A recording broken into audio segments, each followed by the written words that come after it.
And we are live here on YouTube, everyone. Hope you guys are having a good Friday. We are live on YouTube. Hope you guys are enjoying yourselves. Coming on a little bit early here just to make sure that we have people actually listening. Just enjoying some black tea and cashews right now.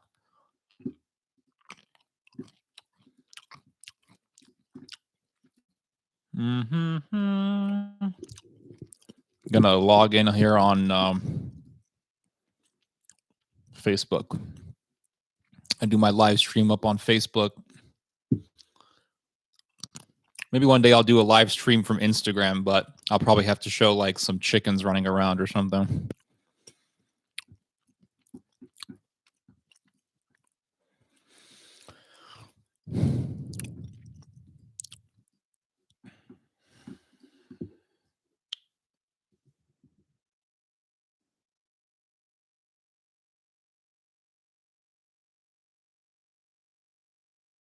You guys can give me a call on Discord if you want.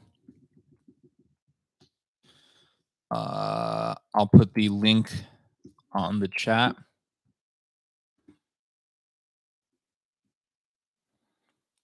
Let's see here.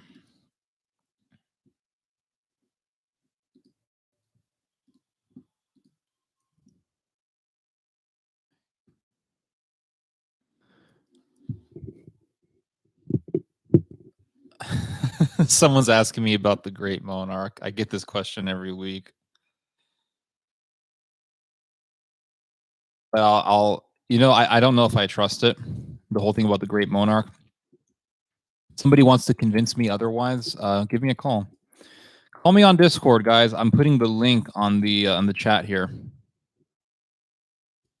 I gotta put my glasses on because I'm turning blind. I haven't exercised in like a month and I feel healthier. Like I've been doing physical activity, but just like gardening, taking care of my chickens, and I'm never bored. I'm always moving around, always.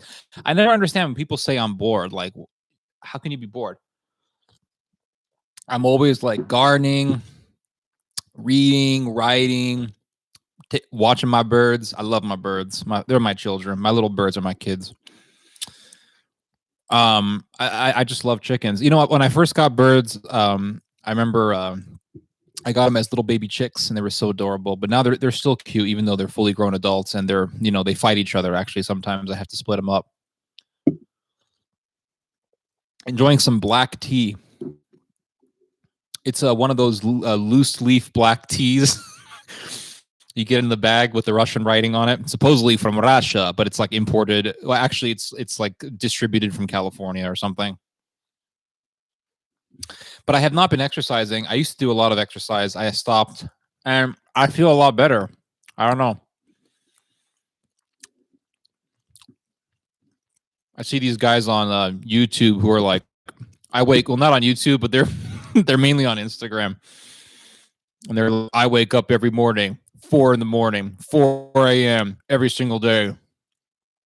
Go to the gym, work out for 4 hours, go to the beach, surf for 2 stretch for 2 hours, dinner. Everything that I cook is whole foods, organic, lean meat, lean chicken. I weigh everything before I eat it. Then I read an entire book after that. Pick up a book, read the whole thing, 400 pages, done. You see these guys on Instagram all the time. I'm just like, just relax, homie.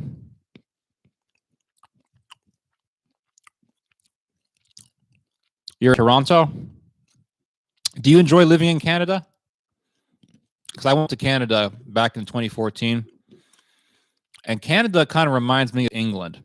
Canada is like a transition point between England and the US. That's the way I see Canada.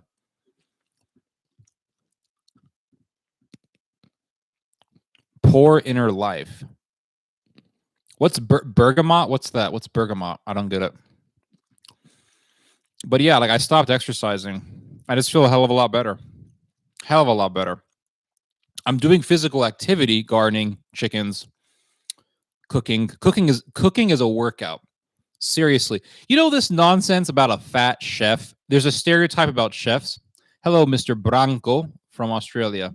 Mr. Branco, I'm assuming you're from, or your family is from Serbia, Croatia, somewhere in the Balkans. I would never go to Australia. I don't know. It's a scary place. Everything can kill you there. It goes on YouTube. Looks like a very beautiful place. Connection is unstable on YouTube. Oh, no. Oh, looks like we're back. Greetings from San Francisco. Are you really from San Francisco, or are you just trolling me right now? I love San Francisco. It's a beautiful city. I used to live in the Bay Area. I'm originally from the Bay Area, guys. I used to go to San Francisco every week. My dad had a number of businesses in Oakland. My dad used to run coffee carts. So every week we'd go to Oakland. Every Sunday, I remember we'd go to Oakland and stock up on the food trucks. My dad had a food truck in the Oakland bar. We would stock up on the coffee carts. We had 2 coffee carts in Alameda County. Wow, you're really from San Francisco. Man, that's awesome, dude. San Francisco is a beautiful city. San Francisco, in my opinion, is the most beautiful city in America. It's a weird place. They don't call it San Francisco for nothing. But overall, it's a beautiful city. The buildings, the old Victorian architecture. It's really a gorgeous city. The weather is perfect every year. You guys get like 60-degree weather every day.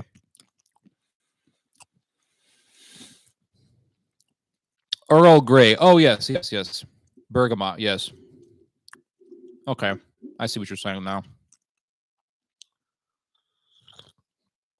But yeah, man, you got these guys who like work out for 4 hours every day, and then they wonder why they're so tired all the time. They're exhausted. That's why you see these guys who work out a lot. They always got the coffee in their hands. Have you noticed that? They got the coffee or the energy drink because they're exhausted all the time. You're draining your energy.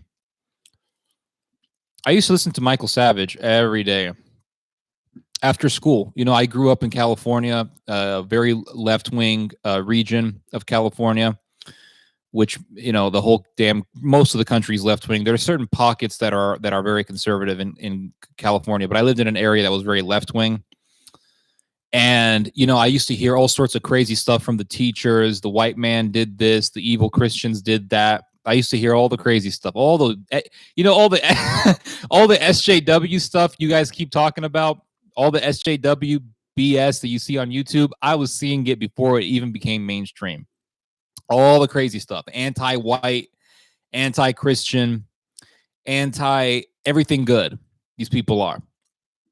And they're pro violence. They love rap music. They love all that stuff. Yes, my father was on Michael Savage several times. Funny story. Before my father got into activism work, my father was a computer programmer, and then he had the side hustle with the coffee carts and the food truck. And my dad was the one who introduced me to Michael Savage. He would listen to Michael Savage every day, and then I started listening to him. So every day after school, I was listening to Michael Savage. Why? Because Michael Savage was a release. He was like a consolation for me, because I was listening to the crazy left-wing stuff every day in school. And then Michael Savage would reflect, and he would say everything that I was thinking and everything that I was saying. Hello from Tennessee. Hello, James Fisher from Tennessee. So it was funny listening to Michael Savage. And one day my dad called up Michael Savage. And my dad spoke to Michael Savage for like an hour, and that was how Michael Savage got introduced to my father, and that was years ago. That was not too long after 9/11. But Michael Savage, he makes some very good points about exercise. He says you're killing your body when you're exercising too much. Now, there needs to be a balance. There needs to be a balance. Either you're one of these guys who works out for 8 hours or 4 hours every day, and you weigh your meals, and you end up becoming insane because you make one wrong move and you think that you're obese. But then you got the other extreme, which is I sit on the couch all day. I eat out every day. Sudan? What about Sudan? Hunter X Hunter. I wish you could tell me what you mean by Sudan. Are you calling me? Are you writing me from Sudan? If you are, please give me a call on my Discord. I'd love to talk to you about Sudan. But Michael Savage could not keep up with my father. Well, the last blow. It's ironic because oh man, I hope my connection isn't bad. Okay, we're good. Oh, you're from Sudan. Oh wow, where are you living in Sudan, or are you calling me or writing me from somewhere else, another country? Um, what was I going to say? There's the extreme, and I think that a big cause of being out of shape or being overweight is eating out too much. Now you can eat out and it can be good food, but if you're eating out like fast food every single day and you got nothing to balance it out, that's not good. So I think that a good balance is to find some kind of physical activity, like some kind of hobby that's physical. So gardening is a great way to do that because pretty much everyone has a backyard. Garden, it keeps you physically active. It forces you to eat healthier because you got all this food growing in the back and you're like, what do I do with it? And then you start learning new recipes, you start cooking more. It really does change your life. Walking is super good. Just walking is really good. Walking for a mile, that's really helpful. But like I find that if I'm rigorously exercising way too much, because like there was a point where I was exercising every day and it feels great in the first week. Then you do it the next week and then you burn yourself out. So it's like there's nothing wrong with exercise, but you got to do it in moderation. Exercise could actually have the opposite effect of what you intended to be for. You could intend exercise to be for good health. If you exercise too much, you could actually it could actually be detrimental to your health. You're calling from the United States, and in my country, we're seeing lots of tension between Sudan, Egypt, and Ethiopia. Well, Hunter x Hunter, man, if you want to call me, I'm going to put a link on the Discord. I'd love to talk to you about that, and you can tell us more about what's happening in Africa. That would be super fascinating. Gardening is therapeutical, absolutely, completely agree with that. If you want to make it even more therapeutic, get chickens. Chickens are super intelligent animals. Doing yard work right now. I'll call when I'm done. Very good, Christopher. Very cool. I'd be glad to hear from you, man. What do you think is happening in Myanmar? Myanmar. I studied a little bit about it. I am definitely not an expert on the subject, but from what I've heard, the president of Myanmar,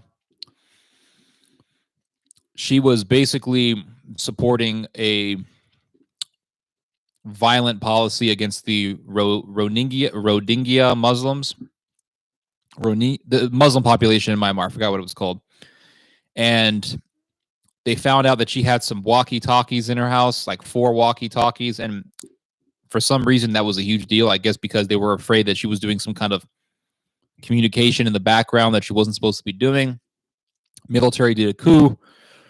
The United States is against the coup, and I guess the Chinese are supporting it. I'm not entirely sure, but it looks like this could be like some kind of proxy situation between the US and China. What is happening in Myanmar?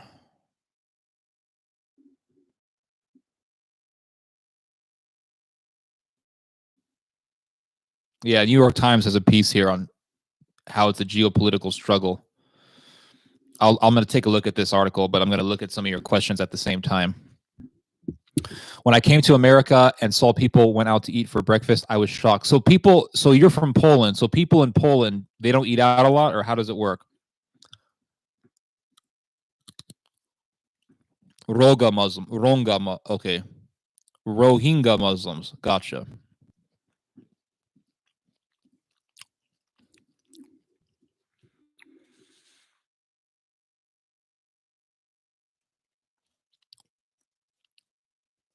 So I did an article today. I'll talk some more about it.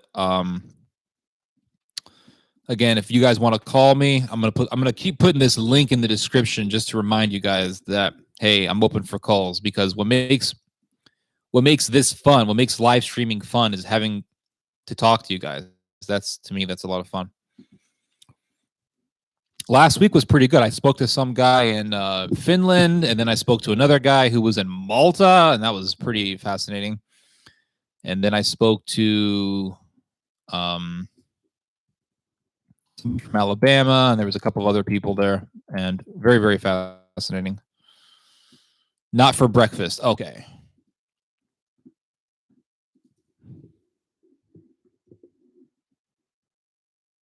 Guys, give me a call on chat if you want.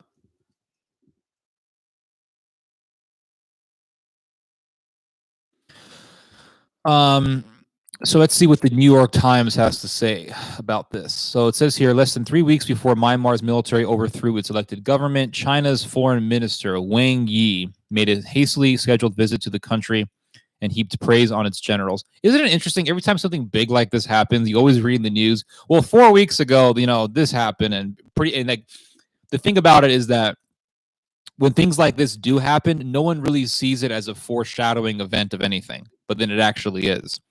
During a meeting with Senior General Min Aung Hlaing, the army chief now in charge, the Chinese official expressed support for the military's deserved role in the course of national transformation and development. This is like some weird no-speak nonsense. In the course of national transformation and military development, like it's so vague. The coup d'etat this week has thrust China back into the uncomfortable position it held for years with Myanmar as the principal defender of a military dictatorship facing an international firestorm of criticism. The coup has complicated a geopolitical struggle over a country that had only recently emerged from diplomatic isolation. China has sought to make it a pliant neighbor, while the United States has searched for the right mixture of pressure and encouragement to nurture a transition to democratic rule. It is also unclear how much any outside influence from east to west, or east or west, will sway the generals whose bunkered mentality cut Myanmar off from the world for half a century. The United States and others have called on the generals to reverse course, respect the result of last fall's elections, and release the leaders they have detained, including Daw San Suu Kyi. We will work with our partners to support restoration of democracy and the rule of law, etc., etc. Impose the consequences on those responsible, President Biden vowed on Thursday. The United States, however, is not the dominant moral arbiter in the world affairs that it once saw itself to be. Then this is very true. And once forces in Myanmar could test Mr. Biden's ability to forge coalitions to tackle foreign policy challenges, as he has promised to do so. While China remains Myanmar's largest trading partner, its biggest foreign investor last year was Singapore. Japan, South Korea, and Thailand have also poured money into the country, making it much less isolated than it was during the decades of military rule. Japan joined the United States and the other group of 7 nations in condemning the coup, etc., etc. China for now has more leverage to shape events than the United States and other countries. The Chinese, along with the Russians, have so far blocked significant action on Myanmar by the United Nations Security Council. So it looks like the Chinese and the Russians are backing this coup. The Security Council issued a statement that expressed deep concern, etc., etc. Oh, Hunter x Hunter, you're on my Discord. If you want to give me a call, let me see. I'll try to add you. I'm saying hi. Just added you as a friend. Wait, I accidentally blocked you. Sorry, I added you as a friend. The Chinese have gone to extraordinary rhetorical lengths to avoid even a hint of criticism, with the state news agency Xinhua referring to the coup as a major cabinet reshuffle. So it says here that the Chinese consider Myanmar their sphere of influence. They're very wary of American influence in the country. The Chinese government, he added, sees the coup as a moment of opportunity to undercut the inroads of the United States and other nations, etc., etc. The country's leader, Xi Jinping, had cultivated closer political ties, blah, blah, blah, blah, blah. Just, I don't know. The whole thing looks like a geopolitical mess. They have a very good relationship with all sides. It is not clear. During their meeting with Mr. Wang, killed the room. Blah, blah, blah, blah. So yeah, this is some. It's kind of like what happened in Egypt when the generals overthrew Mohammed Morsi. Mohammed Morsi was our guy. The Russians didn't like him. They replaced him with Al Sisi. It's basically like that. Brendan, there really is no topic for this video, for these videos. These live streams, I really don't prepare for them. I just come on and you guys kind of, write me and I respond back, and it's like a flow of consciousness. Have you read the Rational Wiki page dedicated to you? Yes, I have. It's hilarious. It's actually kind of accurate, although there are some things that I have said that I kind of regret, but maybe not what you're thinking. But there are some things that I said in the past that I do regret saying.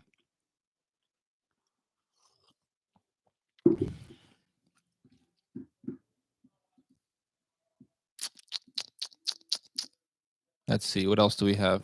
What is happening in Myanmar? Can someone just give me a simple explanation? Like, China sees it as a sphere of influence. Although it's worried about the coup, America condemns the coup. China sees this as an opportunity to reassert its position. It's like, okay, which one is it? Myanmar's military has seized full control of the country, blah, blah, blah. All these news stories happen. So many of these stories happen. Like, oh, there's protests in Hong Kong, and then they squash them, and it's like then a lot of these guys just go back home. Oh my God, there are these protests happening. It's the Civil War, guys. Nothing happens.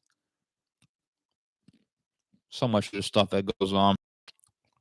Do you see a multipolar world with Russia, the U.S., and China at top, or more a dipolar world with China or Russia?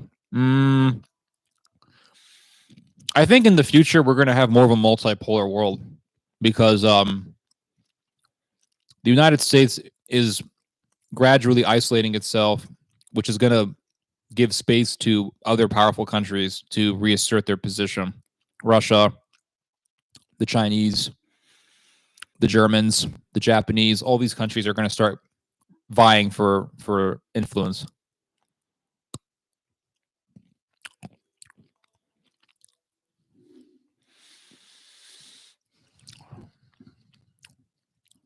So it says here, Myanmar's military, blah, blah, blah. The military has said it will remain in control of the country for at least a year, with ultimate authority resting with Senior General Min Aung Hlaing.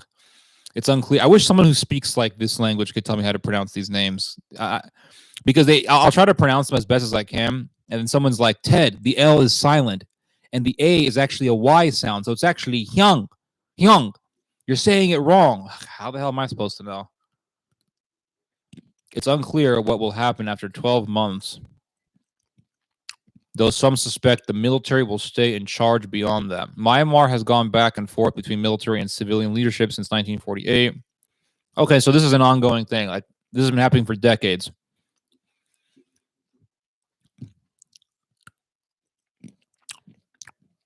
The military has a lot of control in various countries. Like, people think that we have democracy and we have politicians and all that. What's to say something like this couldn't happen in the United States, They have the guns.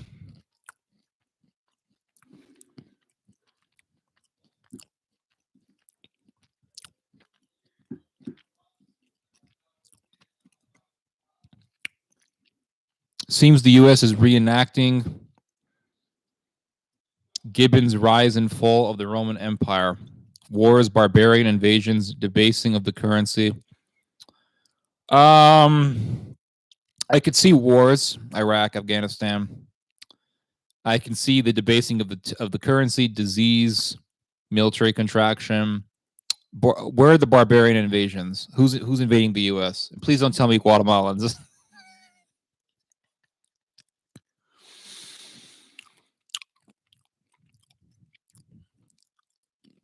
Maybe you can give me a call about that. I don't know. Tell me about the barbarian horde from Guatemala that's coming over here. Yes, Mohammed Morsi was an Islamist. He was a member of the Muslim Brotherhood. The United States was backing him. The Russians invaded Egypt, got rid of him. Not the Russians. What the hell is wrong with me? It's the black tea, guys. Give me a break. The military in Egypt, backed by Russia, did a coup and overthrew Morsi.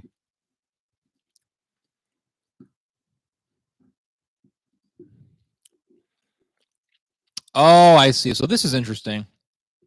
So once this lady took over Myanmar, says here that she campaigned for further restricting the military's role in governing the country. Oh, that makes sense. So she started messing with their power. And in parliamentary elections in November, her party won a sweeping victory, essentially giving her a mandate to pursue those changes. Seeing that as a direct threat to their power, the nation's generals claimed without evidence that the election was fraudulent. And just hours before the new parliament was to convene, the military launched its coup. I see. Okay. That makes sense. So it had nothing to do with the 4 walkie-talkies they found in her house. Human rights advocates warned the coup will mean danger for anyone who disagrees with the military's actions, but it could prove especially perilous for the Rohingya and other persecuted ethnic and religious minorities in the country. The military is responsible for genocide against the Rohingya and other severe human rights abuses against other ethnic minorities, including the Rakhine, Kachin, and Shan, Daniel P. Sullivan says. Ah, okay, so she was a threat to the military power, and the military got rid of her.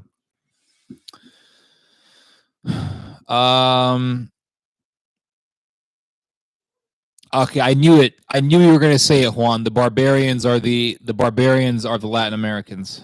Got it. We've been taking in. We've been absorbing Hispanic labor in this country for decades and decades. You can go all the way back to the 1950s and read about this. To be exact, Central America and the U.S. are exchanging populations. The conservatives here want to be free of the government, and the Central Americans want to earn a little more. Yeah, and I can guarantee you, a lot of Central Americans don't want Americans in their country because a lot of Americans who go to South America are pedophiles and criminals and just overall weirdos. When I lived in Mexico, every American I saw was a psychopath. I'm not even exaggerating that. Juan, where are you from, by the way? I'm interested in you put a lot of comments in my videos, man. I'm just wondering where are you writing from? Are you from the United States? Where are you from?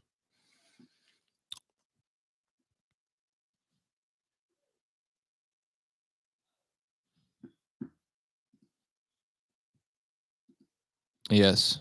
The Central Americans are the Goths of today, the ancient Germanians who crippled the Roman Empire.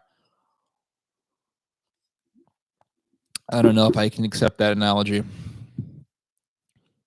But everything else you said makes sense. Disease, wars. Yeah, America is declining. So that's Myanmar, guys. It's just a power struggle between the military and the civilian government.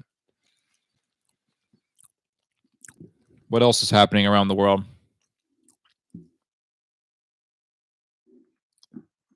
I did an article today on the rise of anti-clerical ideology, and we talk about anti-clerical ideology. What is it exactly?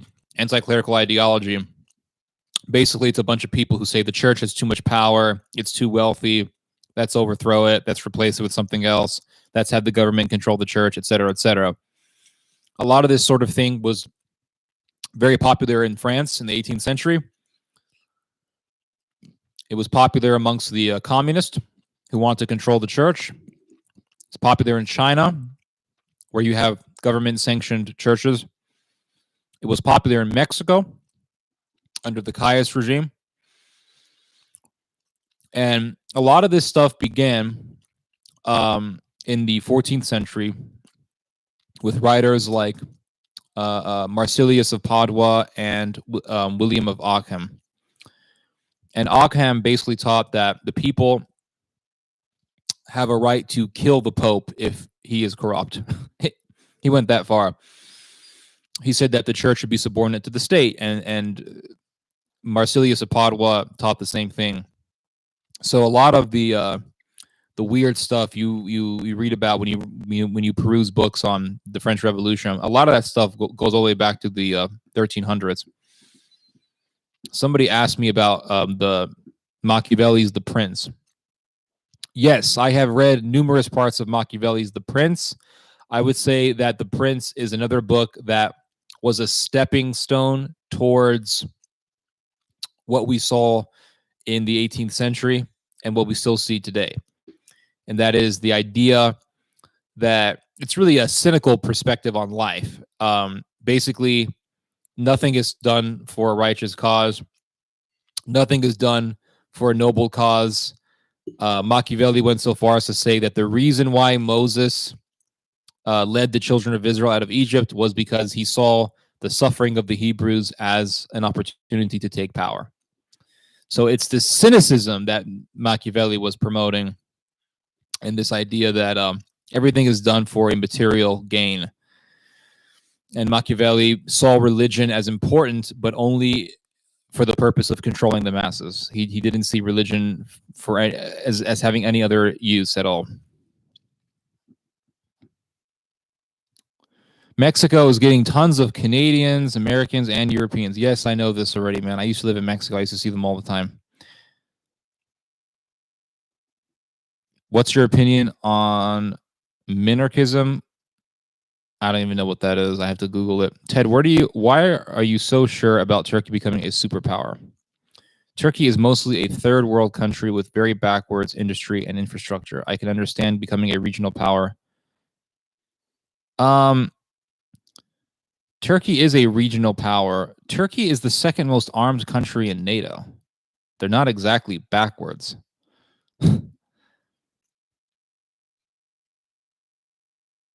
Turkey's a very modern country. What's the economic rank of Turkey? Hold on. I gotta get screen share for you guys. Economic ranking. Turkey has the 17th largest nominal GDP and 13th largest GDP. What the hell are you talking about, dude? Turkey is not backwards. 13th largest GDP by PPP.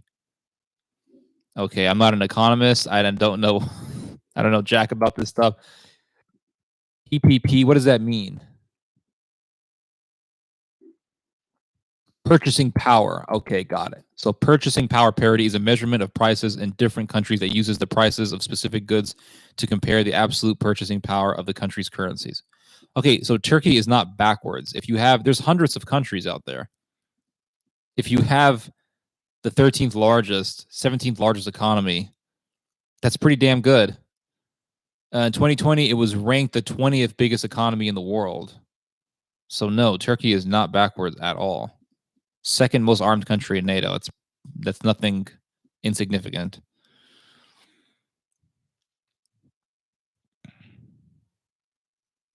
I am in California. Oh, me too. Turkey is in a better condition than most Muslim countries. Turkey is the most powerful Muslim country in the Islamic world. I am also on your website. Cool. Juan, if you ever want to talk, you can give me a call on Discord if you'd like. I am in Southern California as well. Very cool. That's like saying India is super powerful because it is the 8th biggest economy. I am not saying it's Africa tier, but I am skeptical. Well, yeah, India does have a really big economy, and I wouldn't necessarily call India like backwards. But what do you mean by backwards? Like, okay, if it's not Africa tier, then what is it? I would say Turkey is definitely in Europe tier. You can't equate Turkey and India. You just can't. Like, India is I'll be honest with you. India is a big shithole. Turkey is way different from India. I'm pretty sure of it. Let's see. India. Let's see. What's the economic ranking?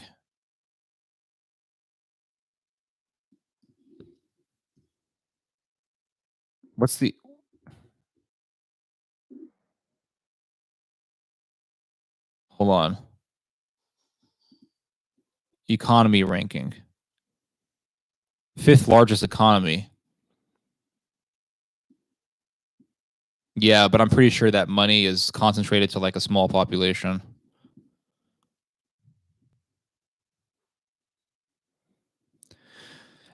Turkey is the second most armed country in NATO. It's very, very well armed. It's beginning to develop its own military infrastructure. It's beginning to develop its own Silicon Valley. It used to have a very, very powerful empire, so it has that history and it has that capacity. India never really had a serious empire. It just kept getting conquered by other people. Okay, one thing I will say is that military prowess can be seen in the history of a country. So Germany, for a long time, has had military prowess. Germany, the Germans, the Goths, the Germanic people, devastated the Roman Empire. They had the German Empire. They had World War One. They had World War Two. Like Germany has a long history. They had the Teutonic Knights. Germans have a long history of being very warlike. Not so much India. India was conquered by the Persians. It was conquered by the Arabs. It was conquered by the British. It was conquered by the Portuguese. India's been conquered by numerous people. So not very warlike country. It's not a very warlike country. And so it doesn't have that history. You got to have that history of being warlike. Turkey most definitely has that history. It had a very large empire at one point in time. So in other words, Moses was the first Zionist. Turkey tried to take over Interlink Air Base where they have U.S. nuclear weapons. Yeah.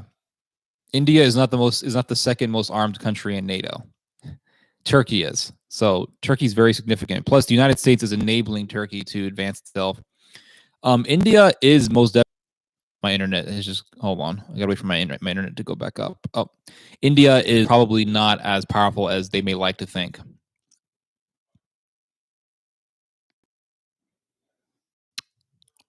But if you want to disagree with me, you can give me a call on Discord if you'd like.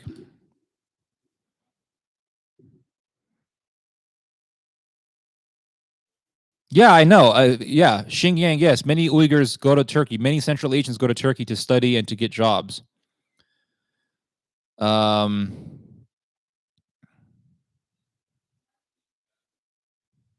Turks had better equipment than the Russians, and still. Okay, you can make that argument. I could say that Japan, everyone thought that Japan was going to lose against the Russians, and the Japanese defeated the Russians. And does that mean that Russia isn't really a competent country or a incapable country militarily? No. They're both very militarily capable.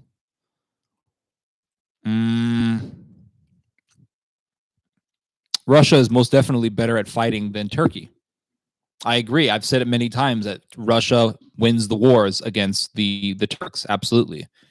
But Turkey at the same time had the ability to control the Balkans. Turkey at the same time had the ability to control much of the Middle East. The problem with Turkey, I would say, is that they have a history of treating their subjects like shit, treating their subjects very poorly. And that's why so many people hated the Turks to the point where they rebelled against them, and the Turks began to lose control of their regions. So many people hate the Turks in the Middle East. People think that if you think that people in the Middle East are like, oh yeah, Turkey's so great, you'd be wrong. So many people in the Middle East hate Turkey because they treat their subjects like slaves, like garbage. So Turkey had difficulty controlling their the regions that it conquered. It's like the Arabs. The Arabs were able to conquer a lot of territory, but the problem was that the Arabs had difficulty controlling territory that they invaded. So, for example, the Arabs invaded Armenia, and they lost Armenia fairly quickly because the Armenians were kicking ass. There's a reason why a lot of Palestinians during World War I, well, I guess in those days they were known as Jordanians, but a lot of Jordanians during World War I deserted their positions within the Ottoman military and fought for the British. Why? Because the British actually fed you. A great example of this is when the Russians and the Turks were fighting over the Caucasus during World War I. Turks got their asses kicked. One of the reasons why, Turkish soldiers were starving. They gave you like a slice of bread and a canteen of some dirty ass water. Like, here you go, climb up this mountain. Thousands of people freeze to death. What's going on, guys? A lot of people have lost to the Russians, man. the the Germans did, the French did, doesn't make them bad fighters. Just means they can't take the cold very well. You're from Romania. Are you writing from Romania, or are you living somewhere else? I'm very interested. I have a very international audience, I must say. I have a super international audience. I don't know why. Well, maybe I do, because the way I think is not like how a lot of Americans think. Turkey also has the largest navy in the Mediterranean. Yeah, absolutely. Yeah, Turkey has a Turkey's no freaking joke.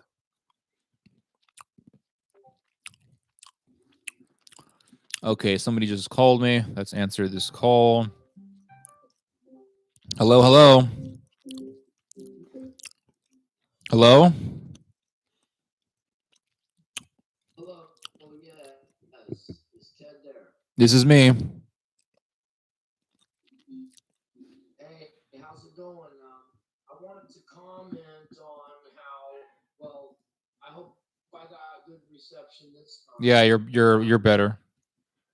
So, anyways, seeing as how you told there's no particular topic for tonight, Ted, I was wondering if perhaps we could do a special episode on one of your upcoming events, and where I can talk about the good things that people with my same mild form of autism, known as Asperger's.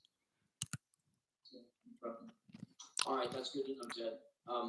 The things that we can offer to the Creole, Sacrament, and Apostolic-based churches, because it seems as though, like, okay, I was raised in non-mainstream Protestant, then I converted over to the Roman Catholic Church faith, but now I'm looking to convert to Orthodoxy, and at the same time, it seems like in all of the Apostolic, Creole, and Seven Sacrament-based churches, many people still underestimate the good things that people with my same form of autism, known as Asperger's syndrome, can bring in helping better the churches. The ones that I'm talking.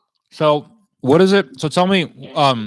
Okay. So tell me what do people with Asperger's have? What quality do they have that betters the world? I'd be interested to know. Well, we have a knack for such things as linguistics being one of them. And then also there's those of us that have a knack for art and music, and some of us have a knack for math. Because I was told when I was a kid that I had Asperger's syndrome. So that's why I'm interested to know. I'm sorry, what were you told as a kid? I was told that I had Asperger's. Oh, wow. Okay. Yeah.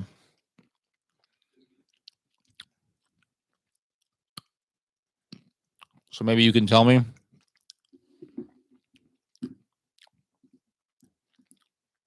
Hello?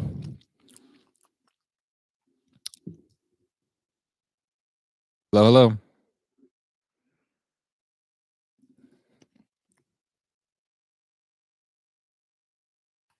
I lost him. I think I lost him, guys. I lost him. So I can tell you more accurately. Say that again. Sorry, man. We lost you for about 20 seconds. Say that one more time. Okay. I said I would need to have things pre-written and so on and pre-rehearsed so that then I can give the detail more accurately. All right, I'll text the rest of it. I'll text the rest of it, Ted. Thanks for your time. Okay, man. God bless you.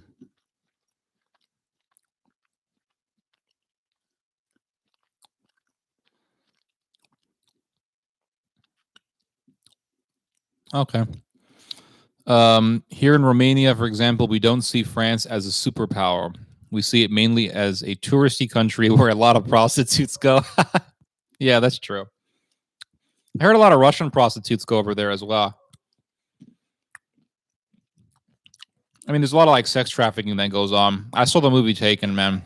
That movie Taken. Okay, if you guys have not seen this film, everyone needs to see the movie Taken.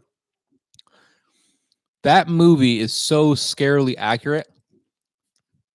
the film is it's about this girl who goes to France because she wants to go have fun, and she ends up getting kidnapped by Albanians, and then they sex traffic her. So Liam Neeson goes over there and just kicks ass and rescues his daughter. But the film shows in really, really crazy detail, like how Albanian mafia.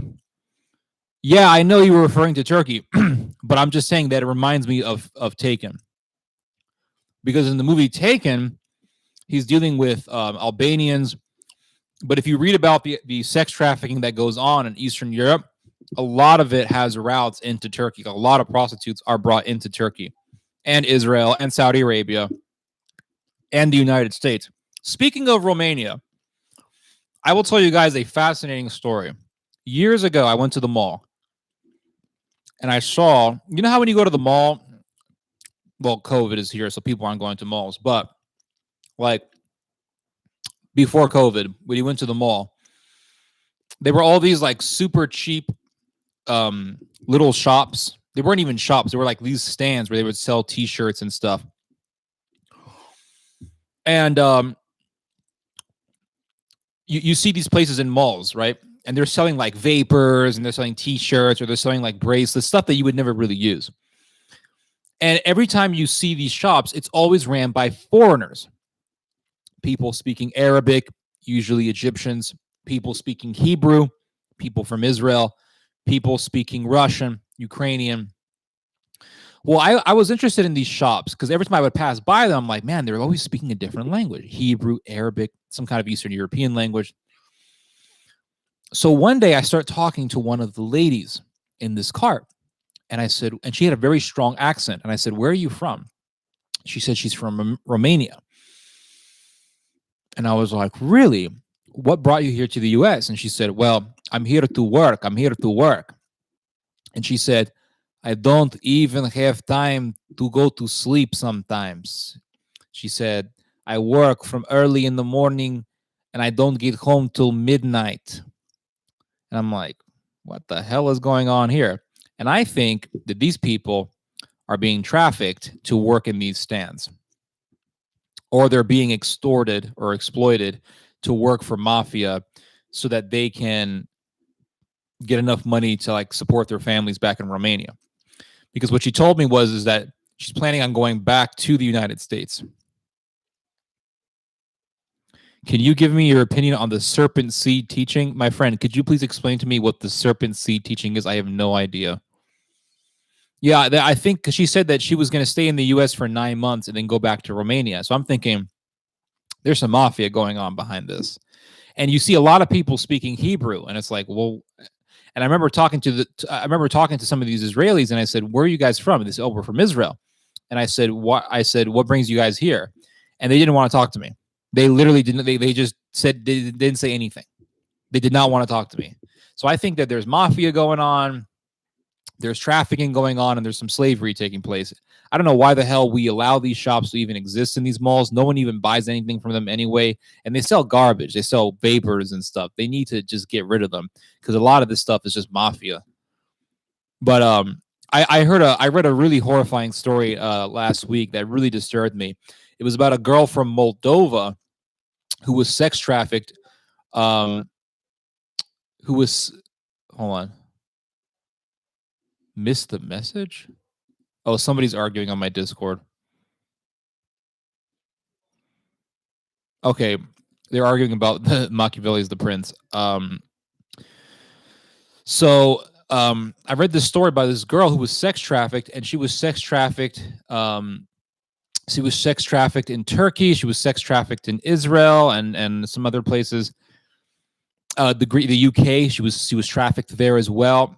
And you think, well, maybe she was a prostitute and she wanted to become a prostitute to make extra money, and that's why she's in. No, this girl was literally kidnapped in her village in Moldova. Literally just kidnapped. And she escaped.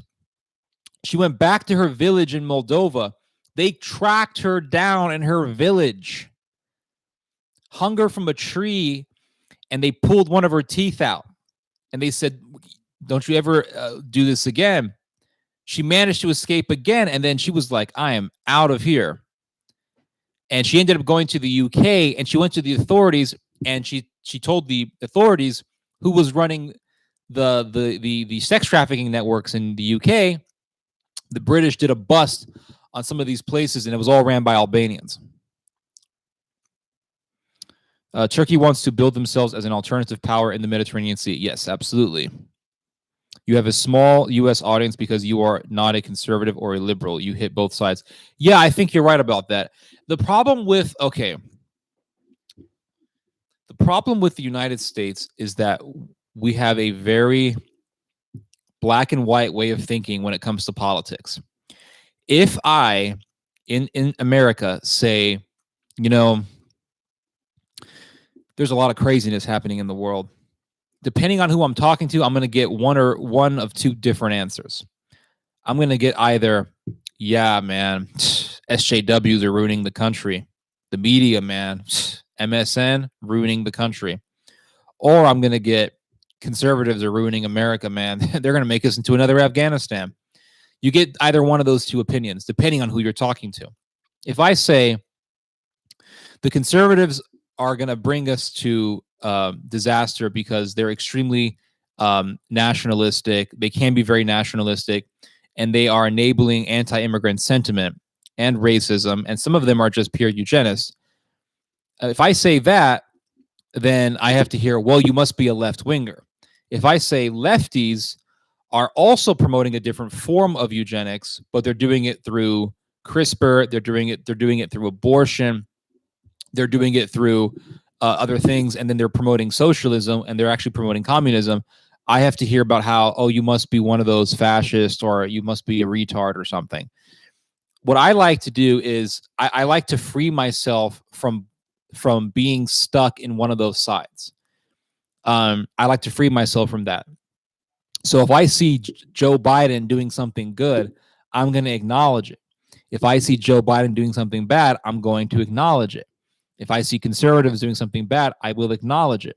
That way, you prevent yourself from getting hit by whataboutisms. So if I say, man, those people who breached the Capitol building, those people are bad news. Well, what about BLM? FBLM. There you go. I don't care. I hate both sides.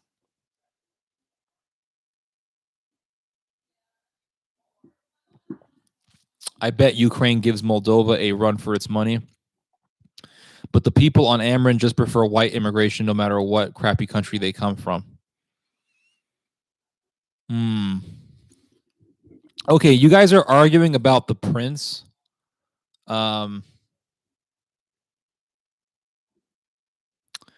If you, the reader, follow that instructions, then it's obvious that you are really a bad person. If you read The Prince and you actually want to do this stuff in there, then yeah, it's pretty messed up. But I mean, the way I would describe Machiavelli's The Prince is that it's really just cold, objective, political cutthroatism. Like, it's just cutthroat politics. You kill who you have to kill. You praise who you have to praise. You help who you have to help. Just everything is for your own advantage.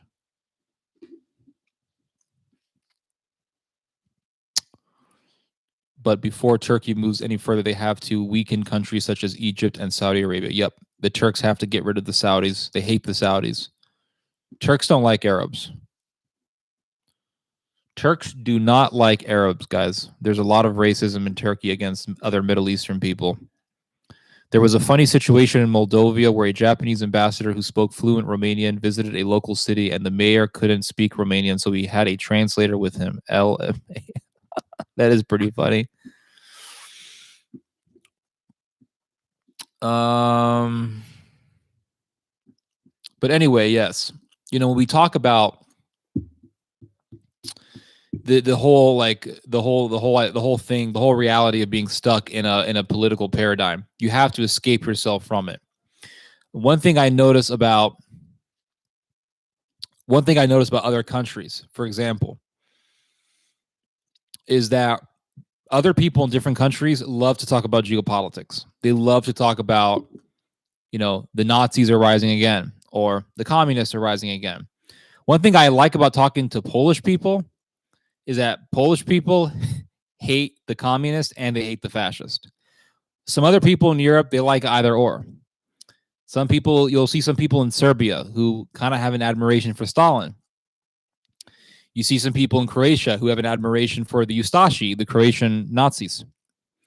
You have some people in Ukraine who still love the Nazis. Poles, they hate both the Nazis and the communists. So that's one thing I appreciate about the Poles.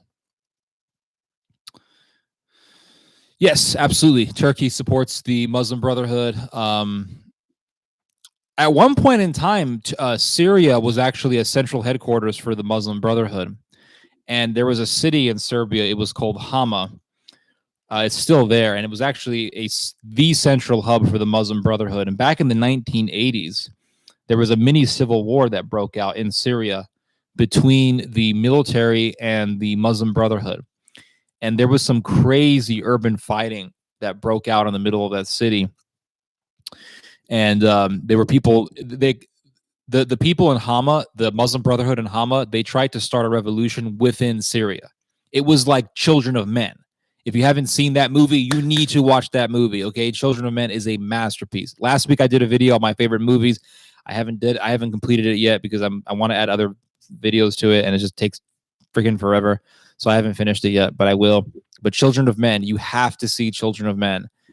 But the military went into the city, and then Hama, the Muslim Brotherhood in Hama, they had all sorts of weapons. They had machine guns and grenades, and they had rocket launchers, and they were hitting the Syrians with freaking rocket launchers, and so many people were dying. And the Syrian military had to fight. It was a war in this city. It was insane. And there was one situation where some Muslim Brotherhood militants were in a gun battle. They were in a gun battle, and the Syrian military just shot everyone except for a woman. There was a female member of a female Muslim Brotherhood militant, and they thought she's just a woman. She's harmless. This woman takes out a grenade and blows herself up and kills a bunch of soldiers around her. It was horrific. People were running out of the city in droves because of the violence. It was crazy. It was absolutely crazy, which really makes you realize that what's been happening in Syria, what broke out in Syria in 2011 with the civil war, that was already happening, but in small pockets. In the 1980s, we had the Hama situation. That was basically a precursor to what would break out in 2011. So it's super fascinating, but it's very disturbing at the same time. And how did the Muslim Brotherhood get all those weapons? Turned out there was some Turkish Nazis. Yes, not even exaggerating this. Turkish fascists were giving weapons to the Ikhwan in Syria. And I think there was some stuff coming in from Germany as well. Yeah, there was a lot of subversive activity that was taking place. Ted, where is the racism towards Arabs from Turks? I don't see it. Lots of the Arabs kebab restaurants and supermarkets I go to have Turkish flags waving, so I don't get what you mean. So I made a general statement in regards to Turkey and racism against Arabs. So you're living in somewhere, I forgot where you're living. You said you're from Sudan, but I forgot where you're living. So one thing I've noticed is that when you have Turks and other Middle Eastern people in different countries, they'll tend to get along. It's kind of like what happens when you have a bunch of Asian people living in California, and you have the Japanese and the Chinese and the Koreans, and all of a sudden they become friends and they form an Asian club. But back in Asia, they don't like each other. You can say the same thing about the Middle East. Okay, the United States. You can say the same thing about Middle Eastern people. When Middle Eastern people come to the United States, you have Jordanians, Palestinians, Lebanese, Arabs, and they'll form a Middle Eastern club, and they all become friends. But back in the Middle East, they hate each other. They hate each other. They don't like each other. So that's what I would. That's why I would respond to that. It's like if I'm in the United States, and somebody from Egypt sees me, he automatically knows I'm Middle Eastern. Automatically knows, just by looking at me, he knows, and he's really friendly with me. And I've had this happen to me numerous times. They get really friendly with me because they know I'm Middle Eastern. But if I was living in the Middle East, God knows, what could transpire. So in the Middle East, the Turks don't like a lot of Middle Eastern people. So, for example, in Turkey, in the city of Istanbul, they voted in for the racist party. They voted in for the MHP, which is the nationalist party, which goes back to Kemal Ataturk and the Young Turks, which was a racist political organization. There has been violence against refugees. The Turkish border patrol will actually shoot refugees trying to get into Turkey. So it's pretty bad. Thoughts on Ataturk's military legacy? Were his accomplishments mostly propaganda for his regime, or was he really a genius? So the way I would describe Ataturk's legacy is that it was really just another episode of atheist versus secular versus religious. So here's the thing. There's a group called the Freemasons, and they don't like religion. They don't like religious institutions. They want to take out all religious institutions. In Turkey, there was a revolution, I want to say in the year 1909 or 1919. It was sometime within the early 1900s. There was a revolution. The Sultan was practically overthrown. The Young Turks did the revolution. Many members of the Young Turks were Freemasons. They did not like religious institutions. They took over. Ataturk was essentially a secularist. He hated religion, all religion, including Christianity, which is why he supported the murder of Greek Christians in Smyrna. So as a genius, I think a genius is something that Hollywood has brainwashed us into thinking that, that it exists. There's no such thing as a genius. We all have our weaknesses. We all have our strengths. We all have things that we're really learned about. They are things that we don't know anything about. They are things that we know a lot about. But in any case, we're constantly learning, right? Even in subjects that we have been studying for years, we're constantly learning about that subject, and we're always going to have to correct ourselves in certain situations, even for subjects that we know a lot about. There's no such thing as a genius. With that said, yes, he was an atheist. With that said, what I will say about I'm taking these headphones off because they're getting kind of annoying. What I will say about Ataturk is that he was obviously a very intelligent person, militarily wise, like strategically wise. He knew a lot about military tactics. He was able to help defeat the British. He was able to help defeat the Greeks when they were occupying parts of Turkey. So obviously Ataturk was a very strategic person. There's no doubt about that. Was he a righteous person? No, he wasn't.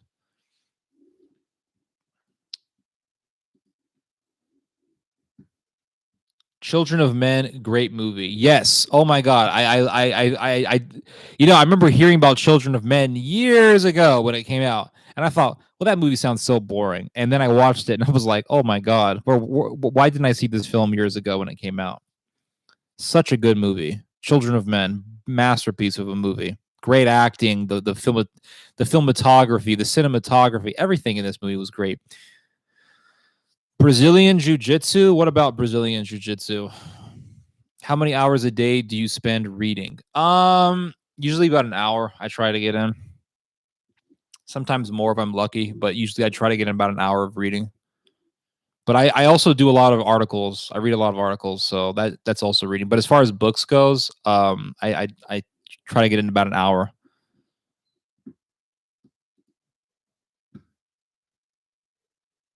Also, the best times to read are either after you wake up or at night. Those are the best times to read. I find that trying to read in the middle of the day can be kind of difficult because you have all these what do you call it? You have distractions. But if you can just find that time of the day, it doesn't matter what time, but if you can find that time of the day where you have lots of space, that's your time to read. And there's always the bathroom as well.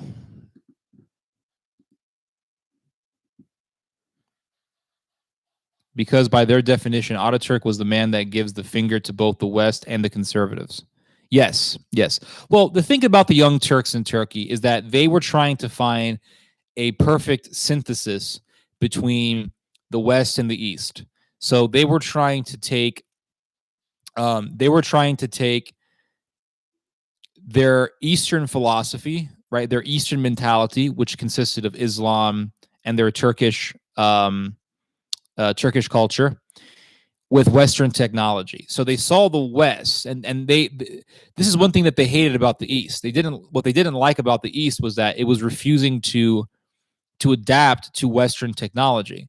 The Young Turks understood that in order to win, you're going to have to use Western technology. So the Young Turks, what they did was they took Western technology, but they didn't want anything else from the West. They just wanted the technology. They didn't want Western culture.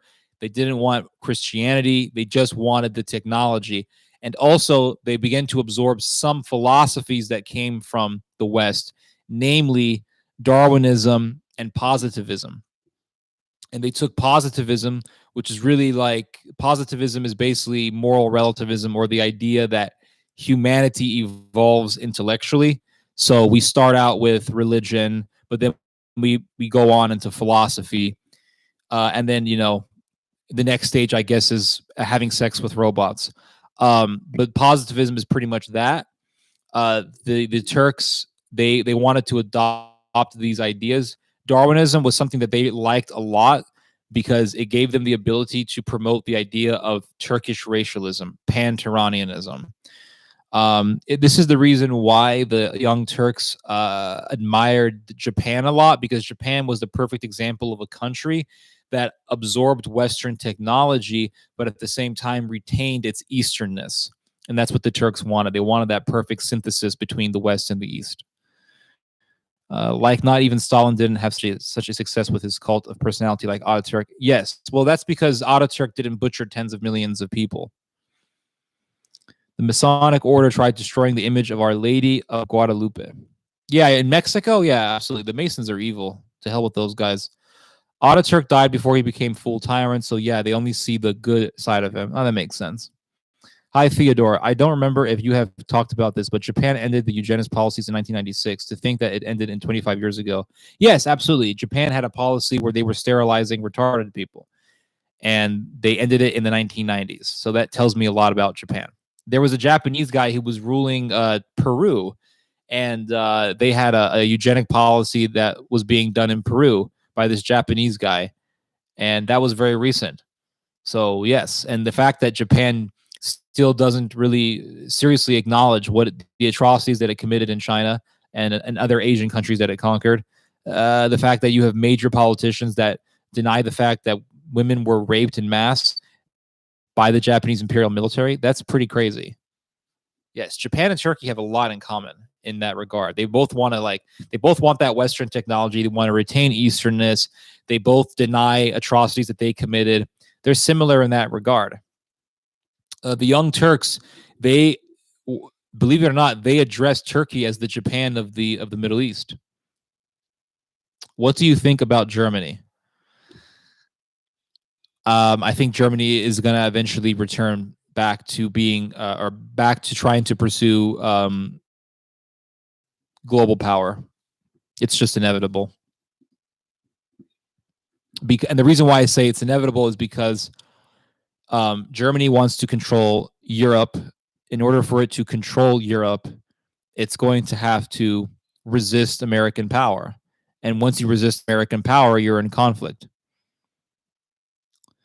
Japan decided to outlaw child porn in the 1990s. Well, hold on. I think it was more recent than that. Hold on. I think it was like in 2015. Let me look this up real quick. Hold on.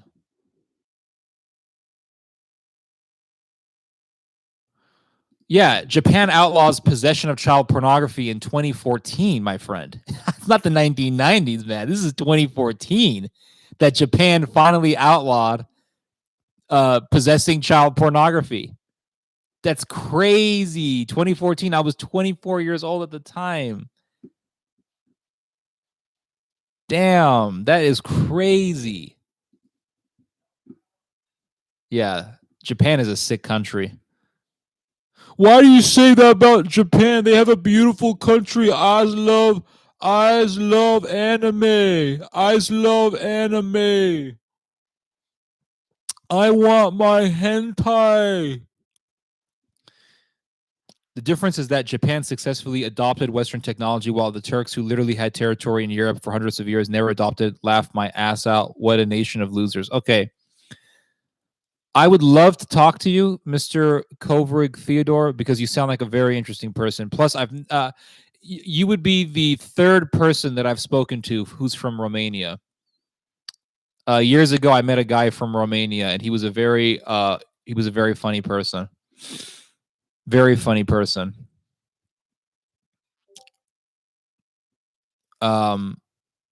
He was from Romania, and he would tell me about why Romania is so awesome. But then he would tell me about why Romanian women need to be seen with suspicion.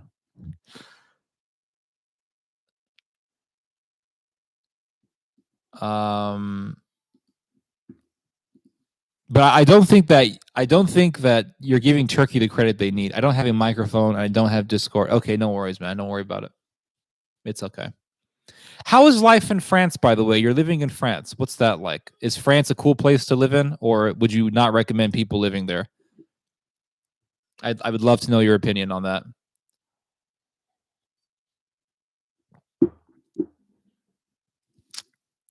Pretty good. Are you in a city? You don't have to tell me where you are specifically, but are you in a city or are you in a more rural area?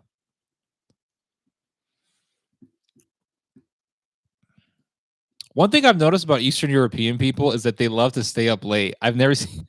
You're in a suburb of Paris. Okay. Because is it true? I'll just say this. One thing I've noticed: the French people, they have beautiful vegetable gardens in the rural areas. Beautiful, gorgeous vegetable gardens where they love to grow things like tomatoes, fennel. The French love their fennel. The French love their radishes. They love sorrel leaves, and it's really fascinating to see that. But I don't know how life is in the city of. I don't think people in Paris are like gardening and stuff. I think they're just, I don't know, sniffing cocaine or whatever. The French love their agriculture. Yeah, that's one thing I've noticed about their culture. It's super fascinating to see that. Their national bird is a rooster, which I think is awesome. I wish our national bird was a rooster because the rooster is such a cool animal. I have a rooster, but it attacks me all the time. It's a very aggressive bird. I've heard that the reason why the French chose the rooster is because the word rooster, it sounds like the word gall. Because in Spanish, rooster is gallo, and the word gall is just an older way of saying French. So when someone was from France, they would say Gaul. He's from Gaul. He's a Gaul. He's French. So there was a play on words where people began to call the French people roosters. So the French adopted it as their national bird. They also say that there is a Christian interpretation for the rooster as the national bird of France, in that it was the rooster that crowed 3 times, marking Peter's denial of Christ 3 times. Now, what's also fascinating about a rooster is that if you look at a rooster and the relationship between the rooster and the other chickens, it's super fascinating. I get to see this every day.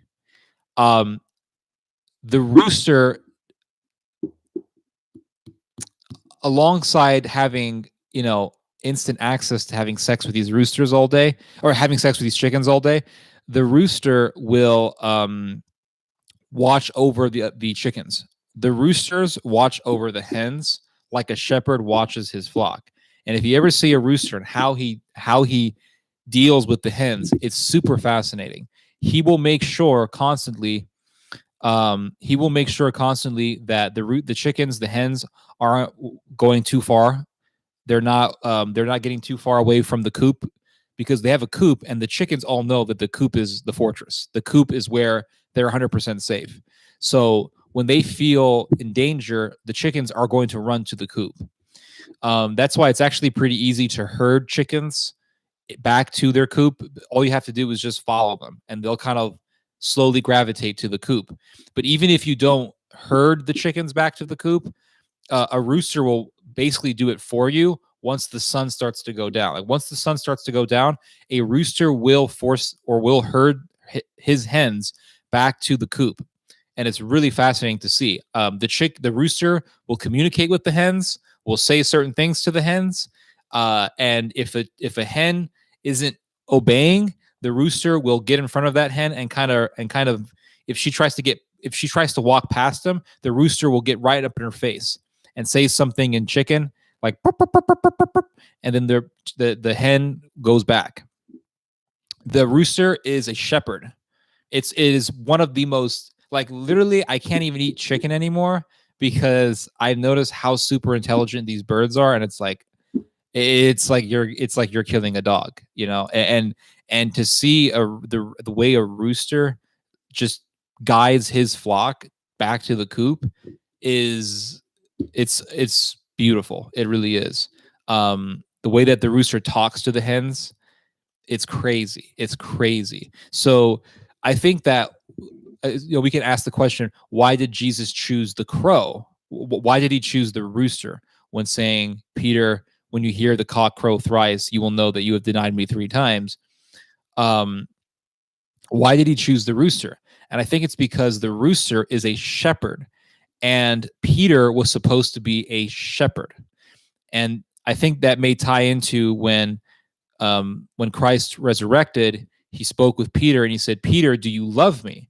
And Peter said, yes, I do. And he said, then watch my flock, feed my flock, watch over them. In other words, and then he asks Peter again a second time, Peter, do you love me? Yes, Lord, I do. Then watch my flock. Peter, do you love me? 3 times. And then Peter begins to get frustrated. He says, yes, Lord, I do. Then feed my flock, to watch over my flock. And so the cock crows thrice, the rooster crowed 3 times. Peter denied Christ 3 times, and then Christ asks him the question, do you love me? Then feed my flock 3 times. Jesus tells Peter to feed his flock 3 times. So there's this connection between the position of the rooster and the position of Peter. There's a parallel, I think, in the scripture, where it's almost like God was telling Peter, that rooster that's crowing, you're supposed to be like that, like the rooster. And the rooster is the head of his flock, but you're not doing your job. But the rooster is. And why does a rooster crow? The rooster will only crow if he sees other things, other creatures walking around. So when you hear a rooster crow, it's because he has seen something. He's seen another animal. He's seen a dog, a cat. Maybe he saw another bird. He's seen an owl, a predator, anything. Could be another human. Once the rooster sees something, he crows, and he crows to warn his flock. So it's almost like, Peter, you denied me, you ran away, you denied me, and yet the rooster is crowing. The rooster is watching over his flock, but you're not. Almost like saying the rooster is more loyal than you. The rooster is better at doing this than you are. What are you doing? So he says, feed my flock, feed my flock, feed my flock 3 times. Peter says, Jesus says to Peter to watch over his flock, to watch over his people. So in other words, be like the rooster. Be like the rooster. It's super fascinating. Super fascinating. When you look at nature, and you look at the messages that God has for us in nature, it makes you look at things very differently. And I look at my birds and I love them. I don't know what else to tell you. I have a serious attachment to my animals. Jesus is very intelligent in using words with multiple meaning that are all connected to all scriptures. Yes, I agree. Rooster is a Chad. Yes, the rooster is the ultimate Chad animal. The rooster, like I'll watch them walk around for like an hour. Literally within an hour, the chicken has banged like 5 or 6 hens.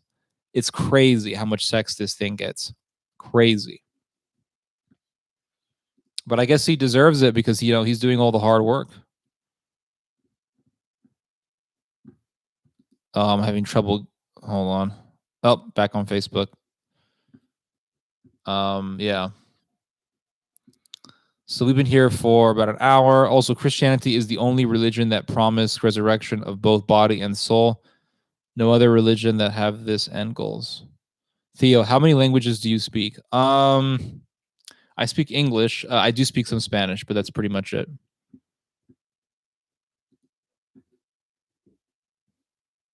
What is this?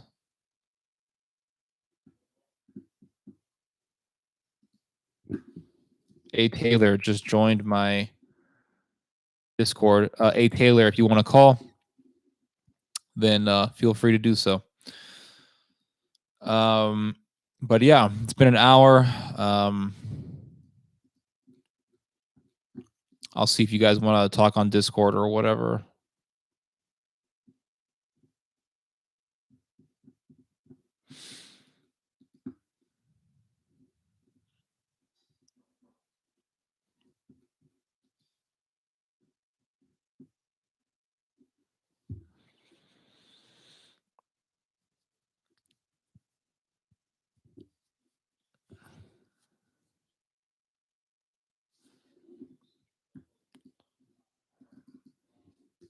Let's see here. If anybody wants to talk on Discord, I'm here. You guys are kind of shy, though. I noticed you guys prefer to write stuff instead of Aaron Taylor.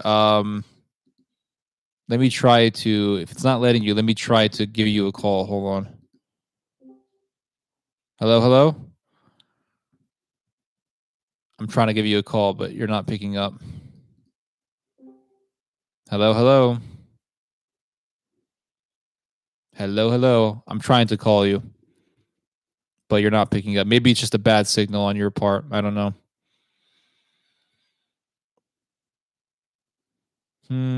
I don't see anything.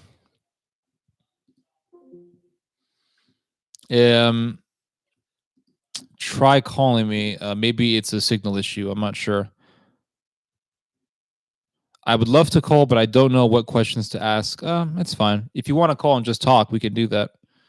You can make a comment or something. I don't know. Flow of consciousness. What's happening in the news right now? I don't know.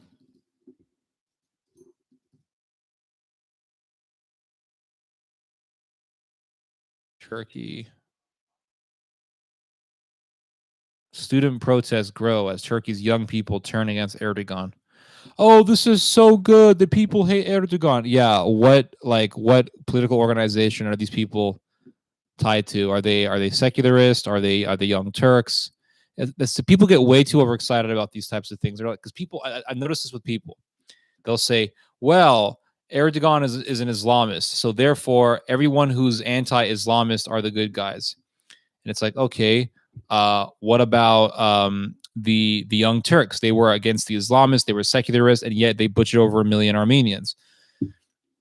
So when you see these people in Turkey who are against the Islamists, be very careful. They may be Young Turks. They may be Gray Wolves. They may be, by Gray Wolves, I don't mean that as just an insult. Like, Gray Wolves is a terrorist organization in Turkey. They're an ultra-nationalist, racist organization in Turkey. And they are very dangerous too. But they're super racist, and they may have. I'm pretty sure they have secularists in their ranks. Yeah, Discord has a lot of weird glitches for some reason. It's not as good as Skype or Facebook. Facebook is actually really good when it comes to calls.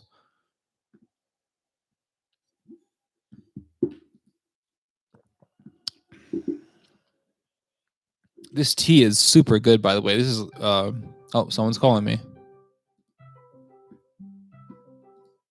Hello, hello.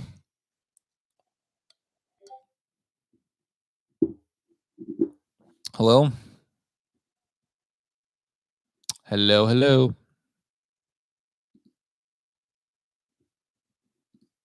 Hello. Can't hear you. And maybe you're muted. I'm not sure. Can't hear you.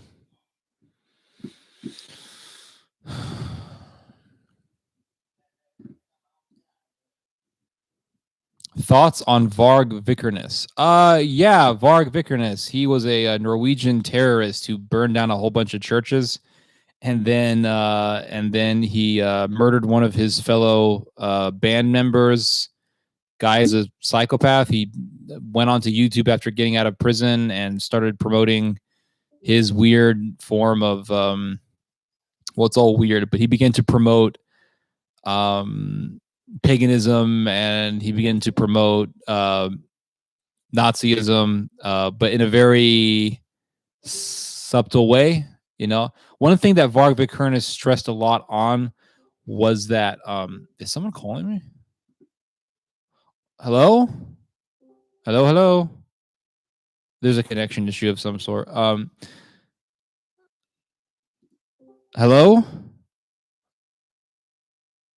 Hello, hello. Well, anyway, going back to Varg Vikernes, yes, Varg Vikernes was a Nazi, and what he would do is he wouldn't just come out straight and say, "Yeah, I think the white race is superior." He would say things like, "The white man is superior in Europe. The black man is superior in Africa. We just need to keep people in their own areas." And then he really hated Christianity. He promoted paganism, and he believed that basically Europeans needed to go back to everything that was local to Europe. So he even went so far as to say that the cat wasn't European because cats originally come from Africa, which I'm not sure how true that is because Russians have been loving cats for a very long time.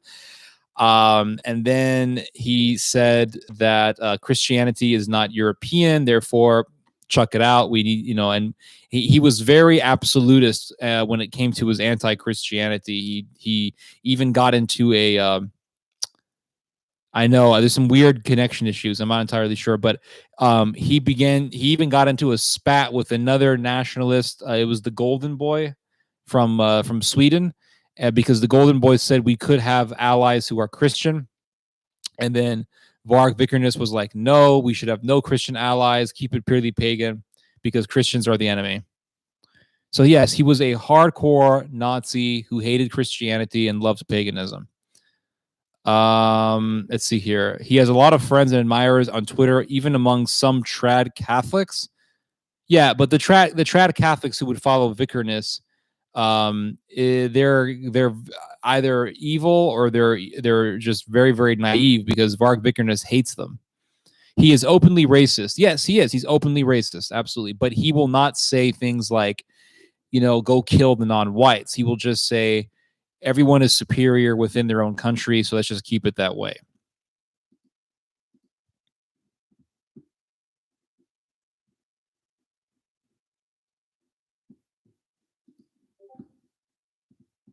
Oh, someone just started a call here.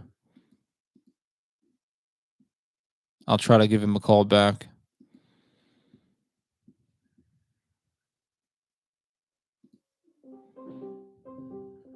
Hello? Hello? Yes? Can you hear me? Yes, I can. Okay, great.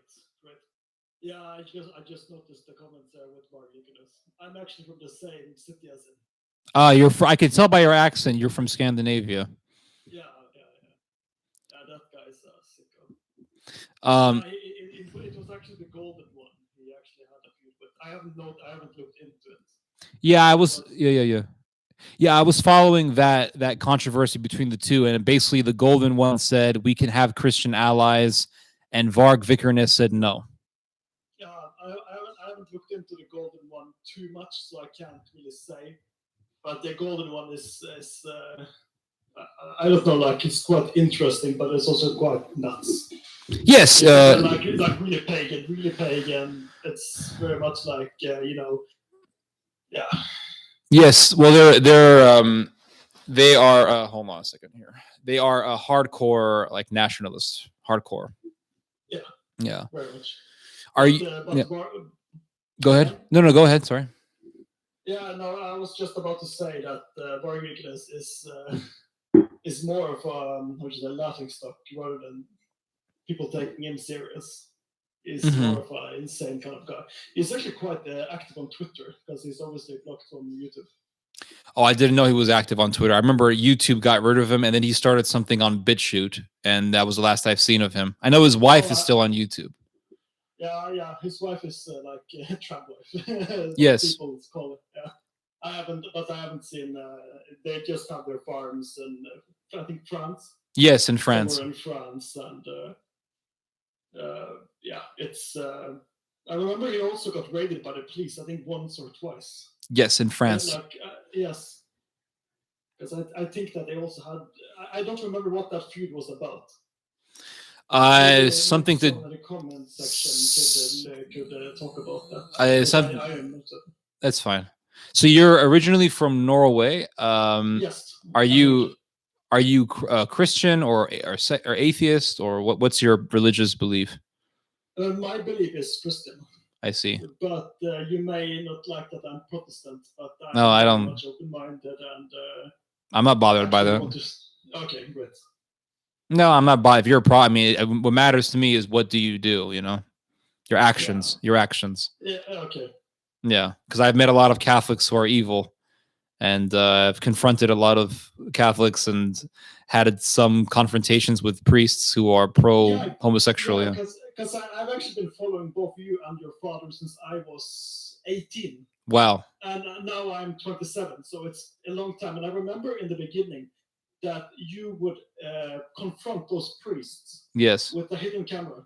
Yes, I did. You uploaded that on the webpage, and I actually was very surprised that someone would actually do that. I mean, like, really, like I was in awe.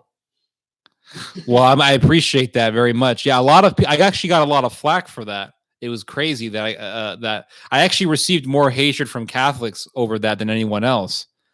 I mean, like here in Scandinavia, I don't think anyone would do that. Not to like condemn, but like no one would have that kind of creativity to like, okay, let's do it. Yeah. Well, I decided to do it because I thought if no one does this, then my goodness, you know, like this person has to be stopped because he was using his position to prey on vulnerable people. Yeah, and I really support what you did. Actually. Yeah, I appreciate. I get so mad every time I see that. And, no matter what religion it is, like if you are in such a high position, if you actually abuse that position. Yes, they abuse their position and they prey on the vulnerable, and it's really, really evil. Very evil. It is. It's quite disgusting, actually. Yes. So what's life like in Scandinavia? Is it good, or is it like, do you want to leave, or do you enjoy living there? Well, right now it's 18 Fahrenheit, so it's kind of chillier. Yeah. So, but other than that, life is quite all right there. I mean, I can't complain too much other than with the COVID-19 stuff, but that's a problem. Aren't the COVID lockdowns in Norway pretty relaxed?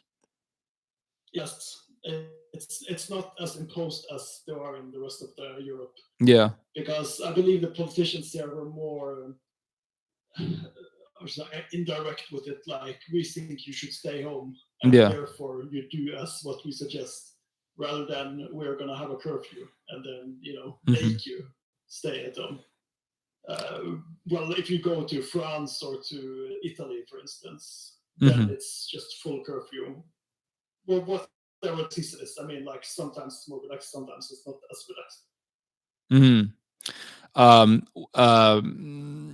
Is it? I think the reason for that, and correct me if I'm wrong, but they're more. This is not an insult or anything, but aren't they more like conformist? We are very much so. Yeah, I heard that's it is a very much fact. I actually remember when I was younger that actually we had in high school that our teacher would ask us, why do you think that the Germans didn't really kill as much here as they would do elsewhere in Europe? I never thought of that. People said, well, it could be that we are the same, Germanic. Right. But I actually believe, and I actually told the teacher, and the teacher told me back agreed with me. They said it's because we are very conformist. Like we conform to authority very easily. Yes. But if you go to France, it's full on revolution all the time and more rebellious. Yes. Very much more. Even Americans, you guys are very rebellious. Oh yes. Oh yeah, most definitely. Every time I go out, you see someone who refuses to wear a mask, or someone who like will put the mask on, but they kind of put it halfway as a show of defiance. I've heard that Swedish people though are the most conformist than anyone. The Norwegians, I hear. I don't know. I don't know which one is worse. Uh-huh. But both Swedes and Norwegians are very conformists. Mm-hmm. Like it's very easy to put us down if let's say if we could have World War II over again. I don't think we would dare to go outside and rebel. Mm-hmm. But like you Americans are, it's like a whole new mentality. Like the mentality between the Europeans, especially the like Scandinavians and the French and the Spanish, and then you have the Americans. It's quite interesting, but it's very true what you say there. We are very much a conformist society. Mm-hmm. Yeah, I have a friend from Norway, and he still lives in Norway, and he actually visits the U.S. and he visits me every few years or so, and he told me that he told me Scandinavians in general are very obedient people. They'll obey their government. Yeah. He says, but the Swedes, the Swedes are take it to a whole new level, is what I've heard.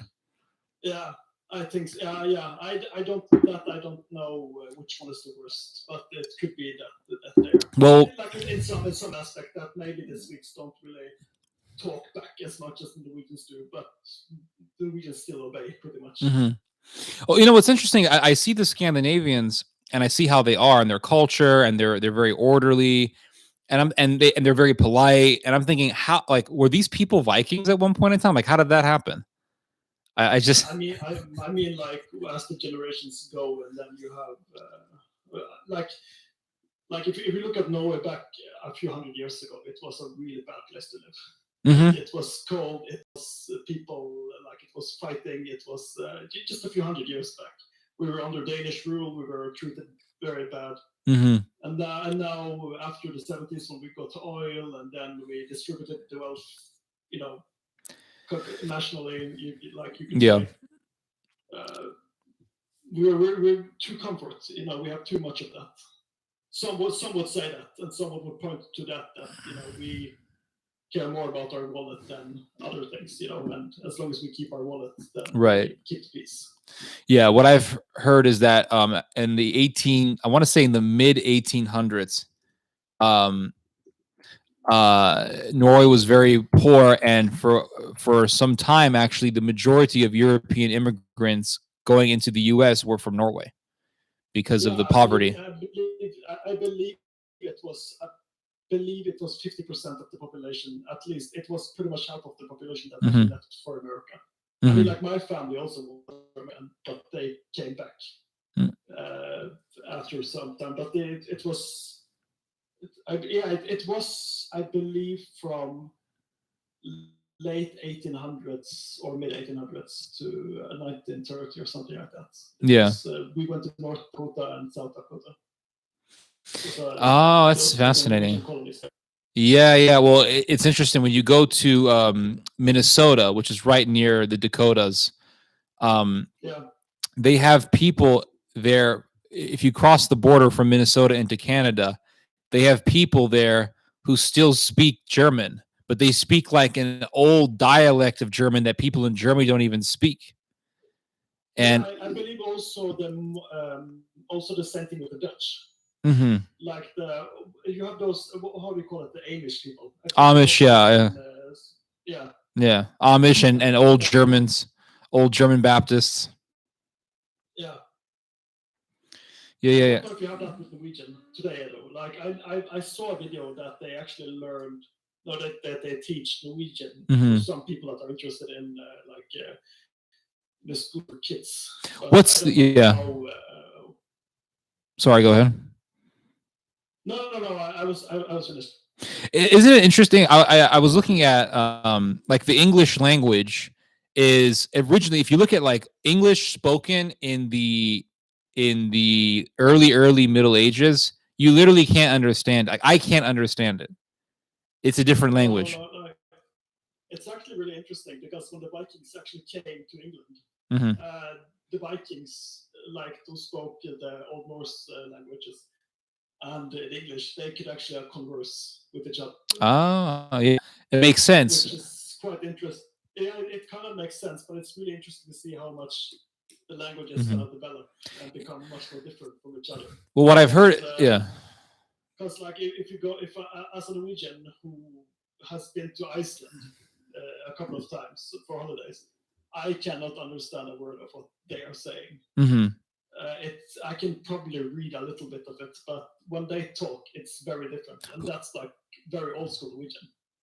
Oh wow, well, what I've heard is what made the English language change was the Norman invasion. When the Normans invaded, and then you had a lot of French influence in England. A lot of the French words came into the language.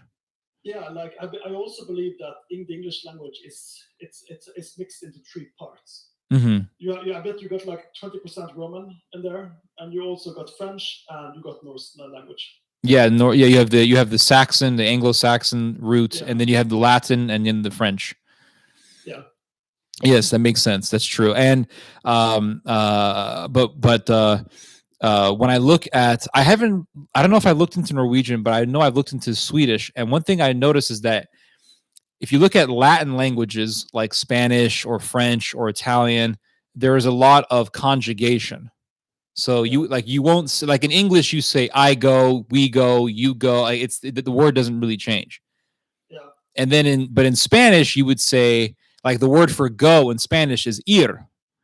But then ir, yeah, to go. But if I say I go, I would say yo voy. It's a completely different word.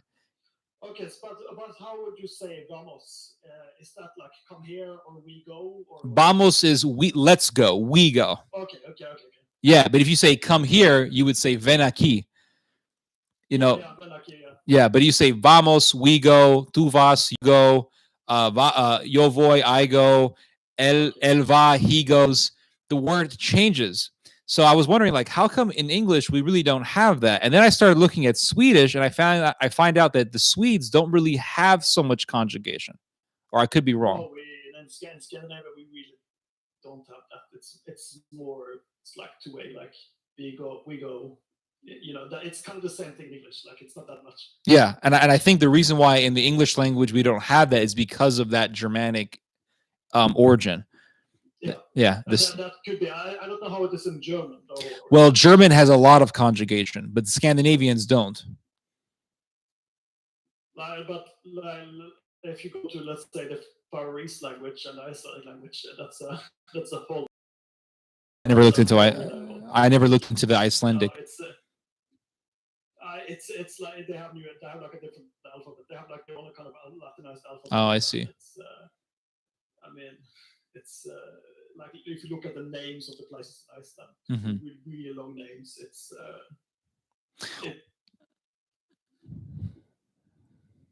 Hello? Hello? Did I lose him? Hello? I think I lost him. Oh, my internet just slowed down. Good grief.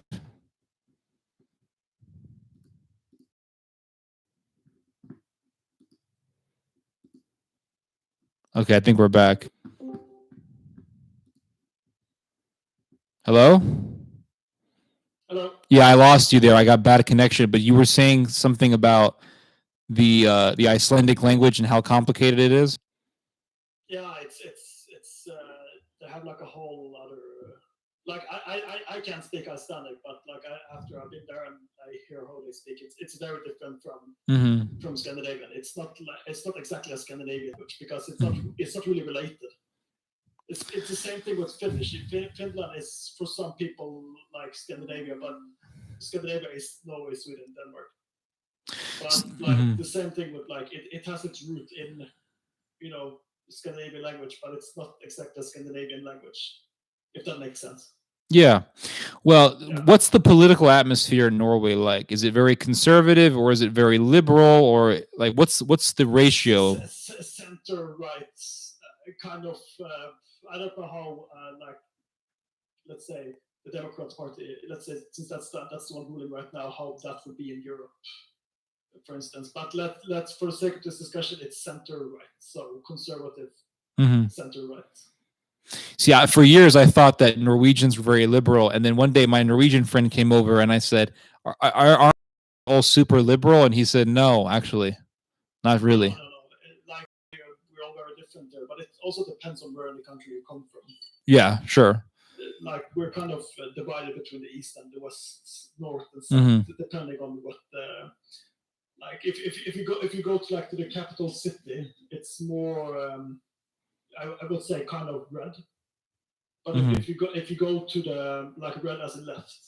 Yeah, communist. Not exactly communist, but more socialist leaning. Okay. But if you go to the west, there's much more oil industry there, so you could say that it's more conservative right leaning, because they obviously don't want to shut down the oil industry like the Green parties and the left leaning parties are.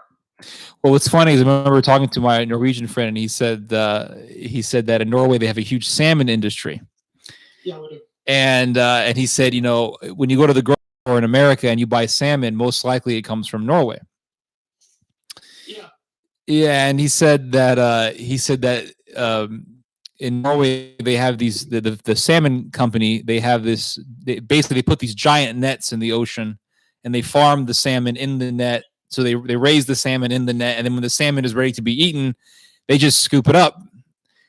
And he said that the environmentalists in Norway were constantly protesting this, to the point. That I haven't heard of, actually. Oh, okay. As far as I've known, actually, like, Norwegian salmon is kind of high class, kind of luxurious. Like, if you go to like to American place, I know for sure, like, if you go to Europe and stuff like that, or like Norwegian salmon is very, very exclusive. But is it expensive in Norway, or is it cheap to eat salmon? It depends. Like, if you go to the fish market here, of course, it's not going to be very expensive. Yeah, in America, it's expensive. Yeah, I can imagine. Yeah, it's expensive. But here it's very traditional, fish and stuff like that. Fish and potatoes. Don't you guys have like a canned fish that you have to open the can in a certain way or else you throw up? Oh yeah, no, that's Swedish. It's called surströmming. Do you guys eat that though? No, we don't. I have never eaten that shit. I've never. I've heard that people vomit. Yeah, no, like I know people that have tried it, and they've told me, like, my Swedish friends, they've told me straight out, don't eat that. That's it's very bad. Yeah, they eat it with like potatoes. Yeah, they eat it with potatoes and onion and some other stuff like that. There's a yeah. But we do have some other fish that is just equally as bad. Okay. And I can write it. I can write the Swedish one here in the comment here. Sure. See here.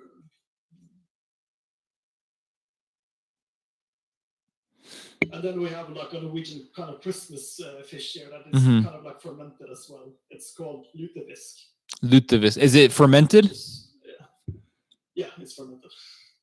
Well, ferment. I can understand like why people fermented fish, because it was a way to preserve it, to prevent starvation.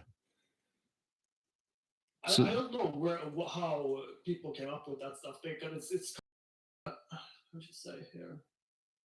Like, I've eaten this like once or twice, and it's some people. If you're really into fish, then you might like it. But I tried it, and it wasn't for me personally. What's your favorite Norwegian dish? Sorry, you were going to say something? Let me think. The favorite one is actually a Christmas food. Actually, it's called pinnekjøtt. It's actually like sheep ribs with like the meat on it. It's slow cooked, like not exactly boiled, but like steamed for a couple of hours. Okay, yeah. Really, tell me if this is authentic or not. I remember when I was in high school, I was in the cooking club, and at the end of the year, they said, okay, you have to pick a country, and then you have to do a 3-course meal from the cuisine of that country. And my group chose Norway. And we chose Norway. And the dish that we did, I forget the Norwegian term for it, but it was basically meatloaf, like ground beef. Yeah. And you put it in the oven, and then you crispify the outside in butter. Yeah. On a frying pan, and then you remove it, and then you make a roux from the butter. You mix it with flour, you make a roux, and then that becomes your sauce for the meatloaf. It actually came out very tasty, but I read that this was I got it from a cookbook on the internet.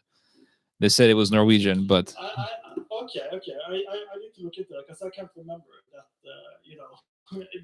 Norway doesn't really have a lot of dishes though, sadly. But like you have like Swedish meatballs, we have a similar thing to meatballs too. It's called köttkaka, which means meat cakes. I think that's probably what I made. That's probably what I made. Lutefisk, is that what you said? Yeah, lutefisk is the fermented. And you does this taste good or no? I would not like that. I see. That's me, but I'm not a very seafood happy guy. But I do like the foods that you've been cooking, though. Like I remember you used to cook some Indian dishes and some Chinese dishes. Yes. Like on your channel, on your Facebook channel. Yes. A couple of years ago. I remember. I really enjoyed watching those. Oh, I appreciate that. Videos. I actually did another cooking video. I haven't uploaded it yet, but it's a cooking video of me making lasagna. Nice. Yeah, but I tried. I'll post it up. But the thing about this lasagna is I tried to go all out on the lasagna. So like instead of a lot of people, they like to do a quick rush with the lasagna. They take the lasagna pasta from the store or whatever. I made the pasta from scratch. I made the bolognese sauce from scratch. Yeah. I did the whole thing from scratch, pretty much. I like that. Yeah, nice. That's right. Do you enjoy cooking? Yeah. What is your favorite dish to cook? It's actually it's a little bit difficult actually to answer, but one thing I'm really good at is actually making what you call it, egg rolls. That's an Asian thing. That's sometimes I make. Other than that, I do enjoy cooking, but your skill level is way high. Oh, I mean, I still have a lot to learn, but I'm always interested to see what people like to make in their own kitchen. By the way, how do you like Middle Eastern cuisine? Yeah, I grew up with it. Your father is from the Middle East. Yeah, I grew up with it. The hummus, baba ganoush, jib jib. Yeah. I love those like hummus and baba ganoush and all that. You say hummus with a perfect Arab accent. Yeah, I can't speak a bit with Arabic. Oh, you can. I am ethnically Norwegian and all that, but I actually know a little bit of Arabic. How did you learn? I've traveled. Okay. And I also learned and listening to how people actually speak, so try get their to adapt that accent. Oh, okay. But yeah. Did you ever see that? Yeah, go ahead. Sorry. I should stop disrupting. No, I forgot what I was going to say. Oh. Sorry. Did you ever see the film The 13th Warrior with Antonio Banderas? Yes, I have it. That's a great movie, but a great film. Yeah, as a Beowulf. It's actually Norwegian characters, like Norwegian actors in that film, actually speak in Norwegian in the beginning of the film. Yes. So it's not an Arab from Baghdad. They actually say that in Norwegian. Yeah, and then in the film, there's one Scandinavian guy who can speak Latin, and then he helps Omar Sharif's character translate to Antonio Banderas' character Ibn Fadlan. And they're somewhere in the Volga region, and they're fighting some group of cannibals. Yeah. Yeah, I actually didn't like is that based upon a true story? Because I think that this Arab is actually met with the Vikings. Yeah, Ibn Fahadlan was a real character. I don't think he ran into some cannibals. Maybe he did. I have to read his book, but I know that he traveled around the Volga region and he met with Vikings and he met with other European peoples. But he described the Europeans as kind of uncouth. You know, he says that like you'll have a whole group of men and they all use one bar of soap. They all share one bar of soap. They shared it. Yeah, or like they have one. That's Europe back then. Yeah, they all have like one scrub, one this, and he says, to him it was disgusting. They probably ate from the same plate, even, you know. That's how it was back then. Mm-hmm. It's actually really interesting to see how they lived back then. Like how actually the Vikings actually came to Russia. I believe they were Christian in Russia, but I may be wrong. Well, I haven't looked into that history too much, so I don't know. What I've heard is that they invaded Russia. They took it over, kind of. I believe they invaded, and then they retreated, and then the Russians came to them and said, "No, you rule over us instead." I think that's how it happened, but I don't know the day of the year. I don't know the event, but I believe that's to make it simplified. I remember last year I met a Ukrainian journalist, and she had a last name that did not sound Slavic at all. Her last name was like, it was like I have to look it up real quick. Hold on. It just sounded so Scandinavian, but I don't want to mispronounce it. But it was, you still have people in Ukraine and Russia who have Scandinavian names. Yeah.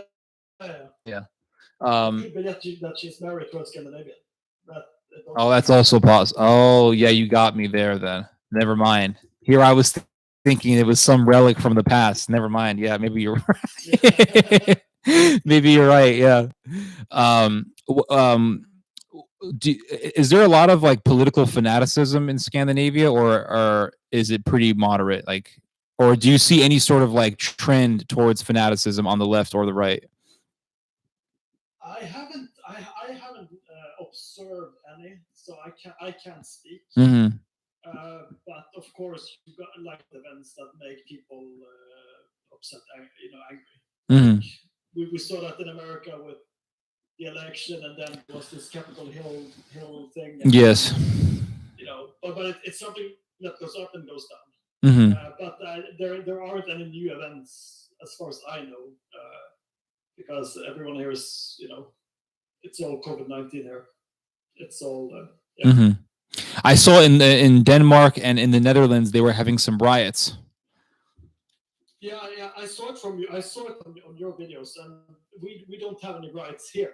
I actually didn't notice.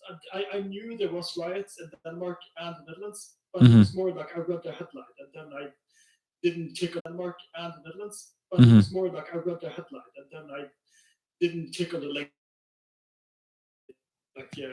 investigating more. I see. I looked at your videos, and then I proceeded then to look at the videos. Okay. I was quite surprised of how people actually were, especially in the Netherlands. I would, when I think of the Dutch, I think really very,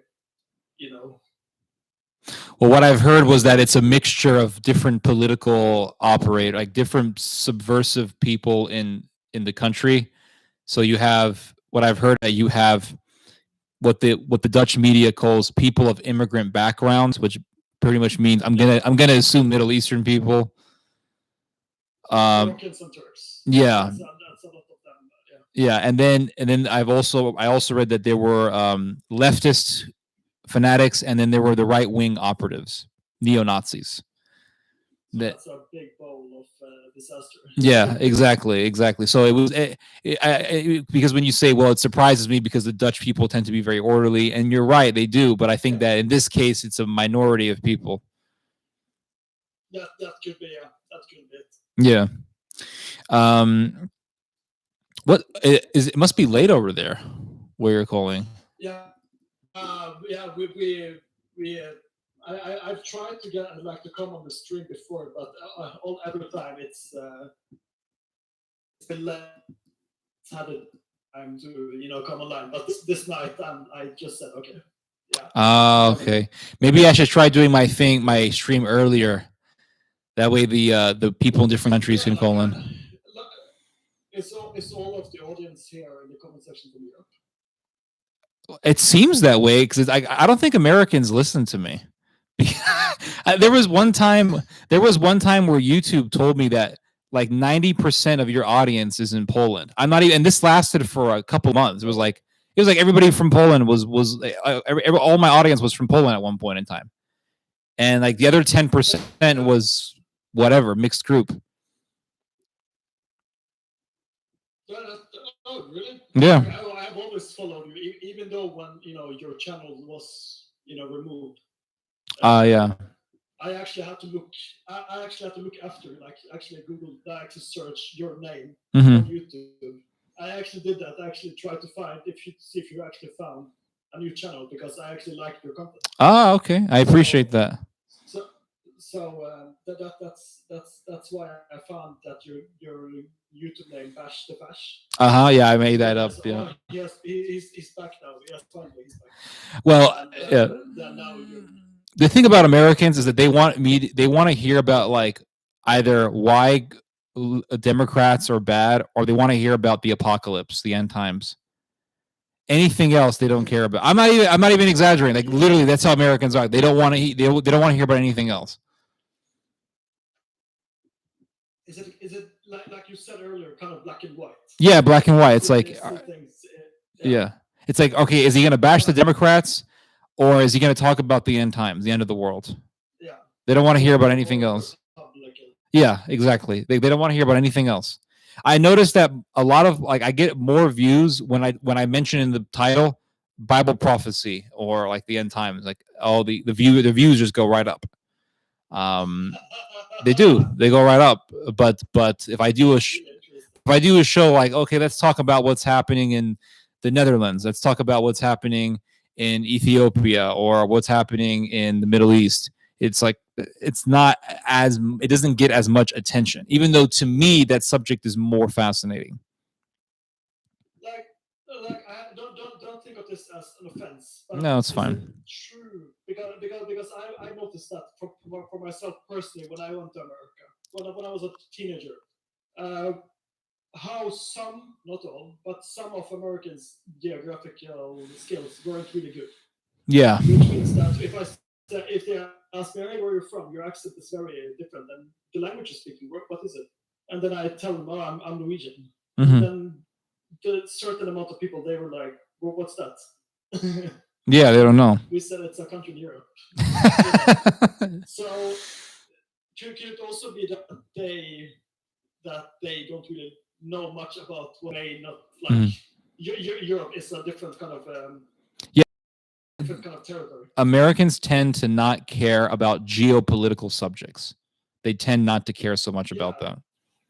Yeah. Okay. Yeah, they don't. I remember I remember being in California. I was in Los Angeles, and some certain places there. When they asked you like, "Hey, where are you from?"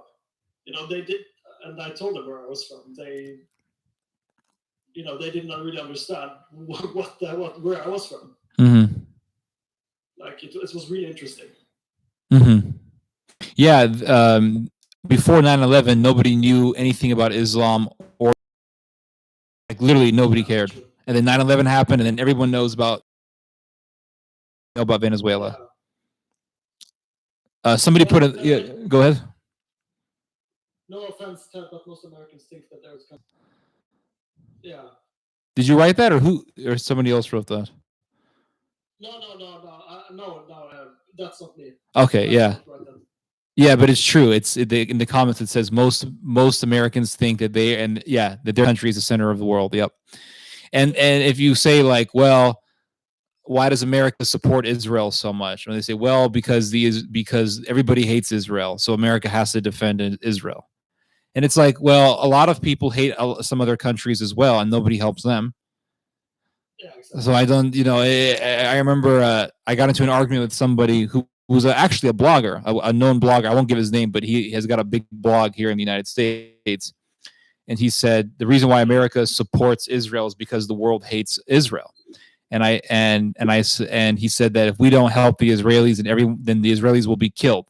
And I'm like, okay, I don't disagree with you. I actually support Israel. I support Israel's right to exist. But I don't really think that's the reason why America is helping Israel.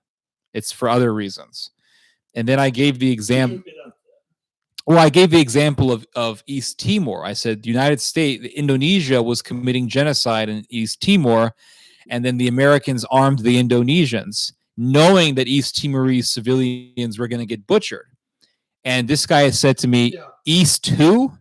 And I said, East Timor. I remember years ago, I got into an argument. I got into a radio show with a center-right African-American radio host. He was kind of like a liberal, but he had liberal ideas when it came to things like abortion or like gay marriage. He was very liberal, but when it came to Israel, he was in agreement with the Republicans when it came to Israel. Yeah. And he told me that he disagreed with me about Christianity because I said, Christianity is what civilized the world, the Christian religion. And I said to him, he said to me, well, what about Buddhism? And I said, well, the most Buddhist country in the world is Bhutan. And in Bhutan, they don't have freedom. Like their freedom is heavily restricted.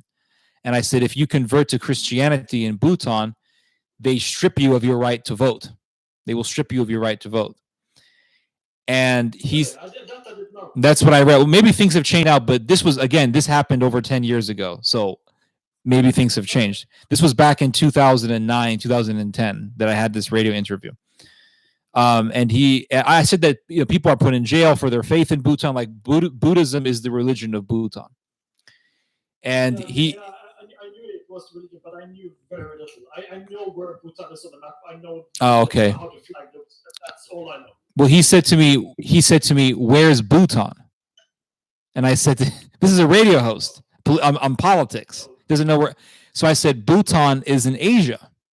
He said, where? And I said, it's in Asia.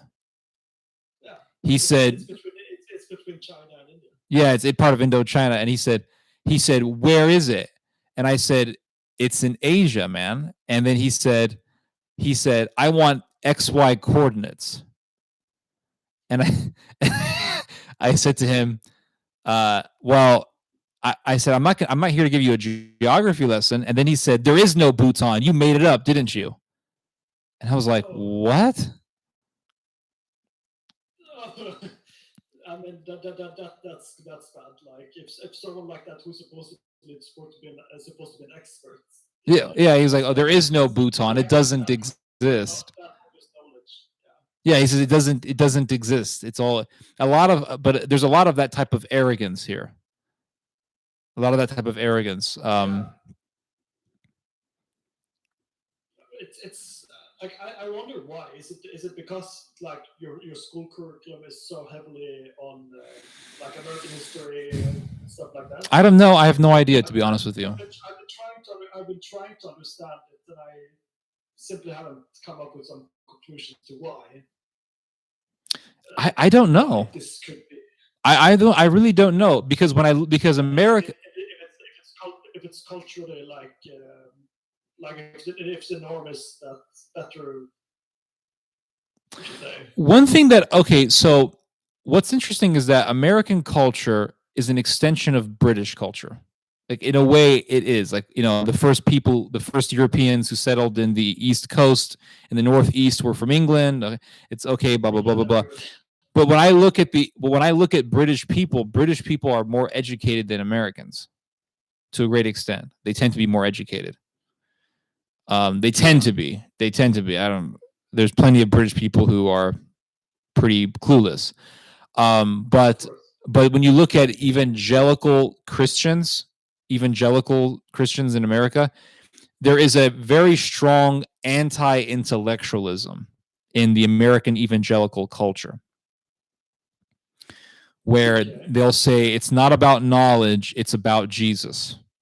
It's not about history, learning, and I've heard people say things like this. It's not about learning history, it's about Jesus. So if I say, well, let's talk about this geopolitical issue, they'll say, well, where's Jesus? And it's like, well, okay, so their faith is that strong that it has to kind of I don't know how to say this in English even, like, but like where is the Lord in this matter? Right, like it doesn't matter. It doesn't matter because it's not about Jesus. And it's like, well, that's completely retarded. It's a retarded way to think because it is retarded because if we are to believe that God created the world and that God is part of his creation. I'm not saying part, like I'm not saying God is nature, but that God is in his creation. He's with us. He's with humanity. Then we should talk about what's happening around the world in light of our Christian faith and our Christian perspective. Of course. But the problem is that with a lot of Americans, they'll say they love to ask these questions like, well, where is this in the Bible? Where is that in the Bible? And if it's not exactly in the Bible, then it's like, well, I don't want to hear about it. And there's a lot of people who have that weird mentality. Okay, this is actually something new. I never heard of it. You never heard of this? Oh my God, I envy you. I envy you. I don't know, maybe in the comment section that people that may have heard, but I have personally have never heard of this before. This is completely new to me, so I can't say this is something that I didn't think this was like possible. Oh my God. Oh, I feel sorry. I don't feel sorry for you. I envy you. I envy you. If you think this is very possible. It's very possible. I'm speechless. That's so sorry. I don't have any words. That's all. No, it's very possible. Like, for example, if you say, like, I remember when Obama was president, I went to all these churches in America. I went to many churches in America. And we were asked the same question in every church we went to, like clockwork. We were asked the same question every time from people. Where is Obama in the Bible? Where is the United States in the Bible? Where is this in the Bible? I've got the question about Obama's name, the middle name. Uh-huh. And I wonder, what's the problem with the name Hussein Obama? Like, why doesn't he want to use it? I mean, like, is there some stigma to it? Yes, like that's the reason. Yes, there's a stigma to the name. Because we had a war against Saddam Hussein. We had 9/11. We had all these problems with the Islamic world. So when people hear, Obama knew that if he goes around saying, my name is Barack, and Barack is also an Arabic term, Barack Hussein Obama, then he knew that it would carry a lot of negative attention, and it did. It did. But like for instance, in Europe, we didn't really care. Like I can't speak.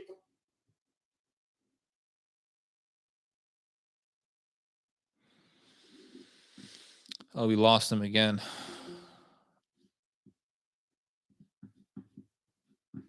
Oh Lord.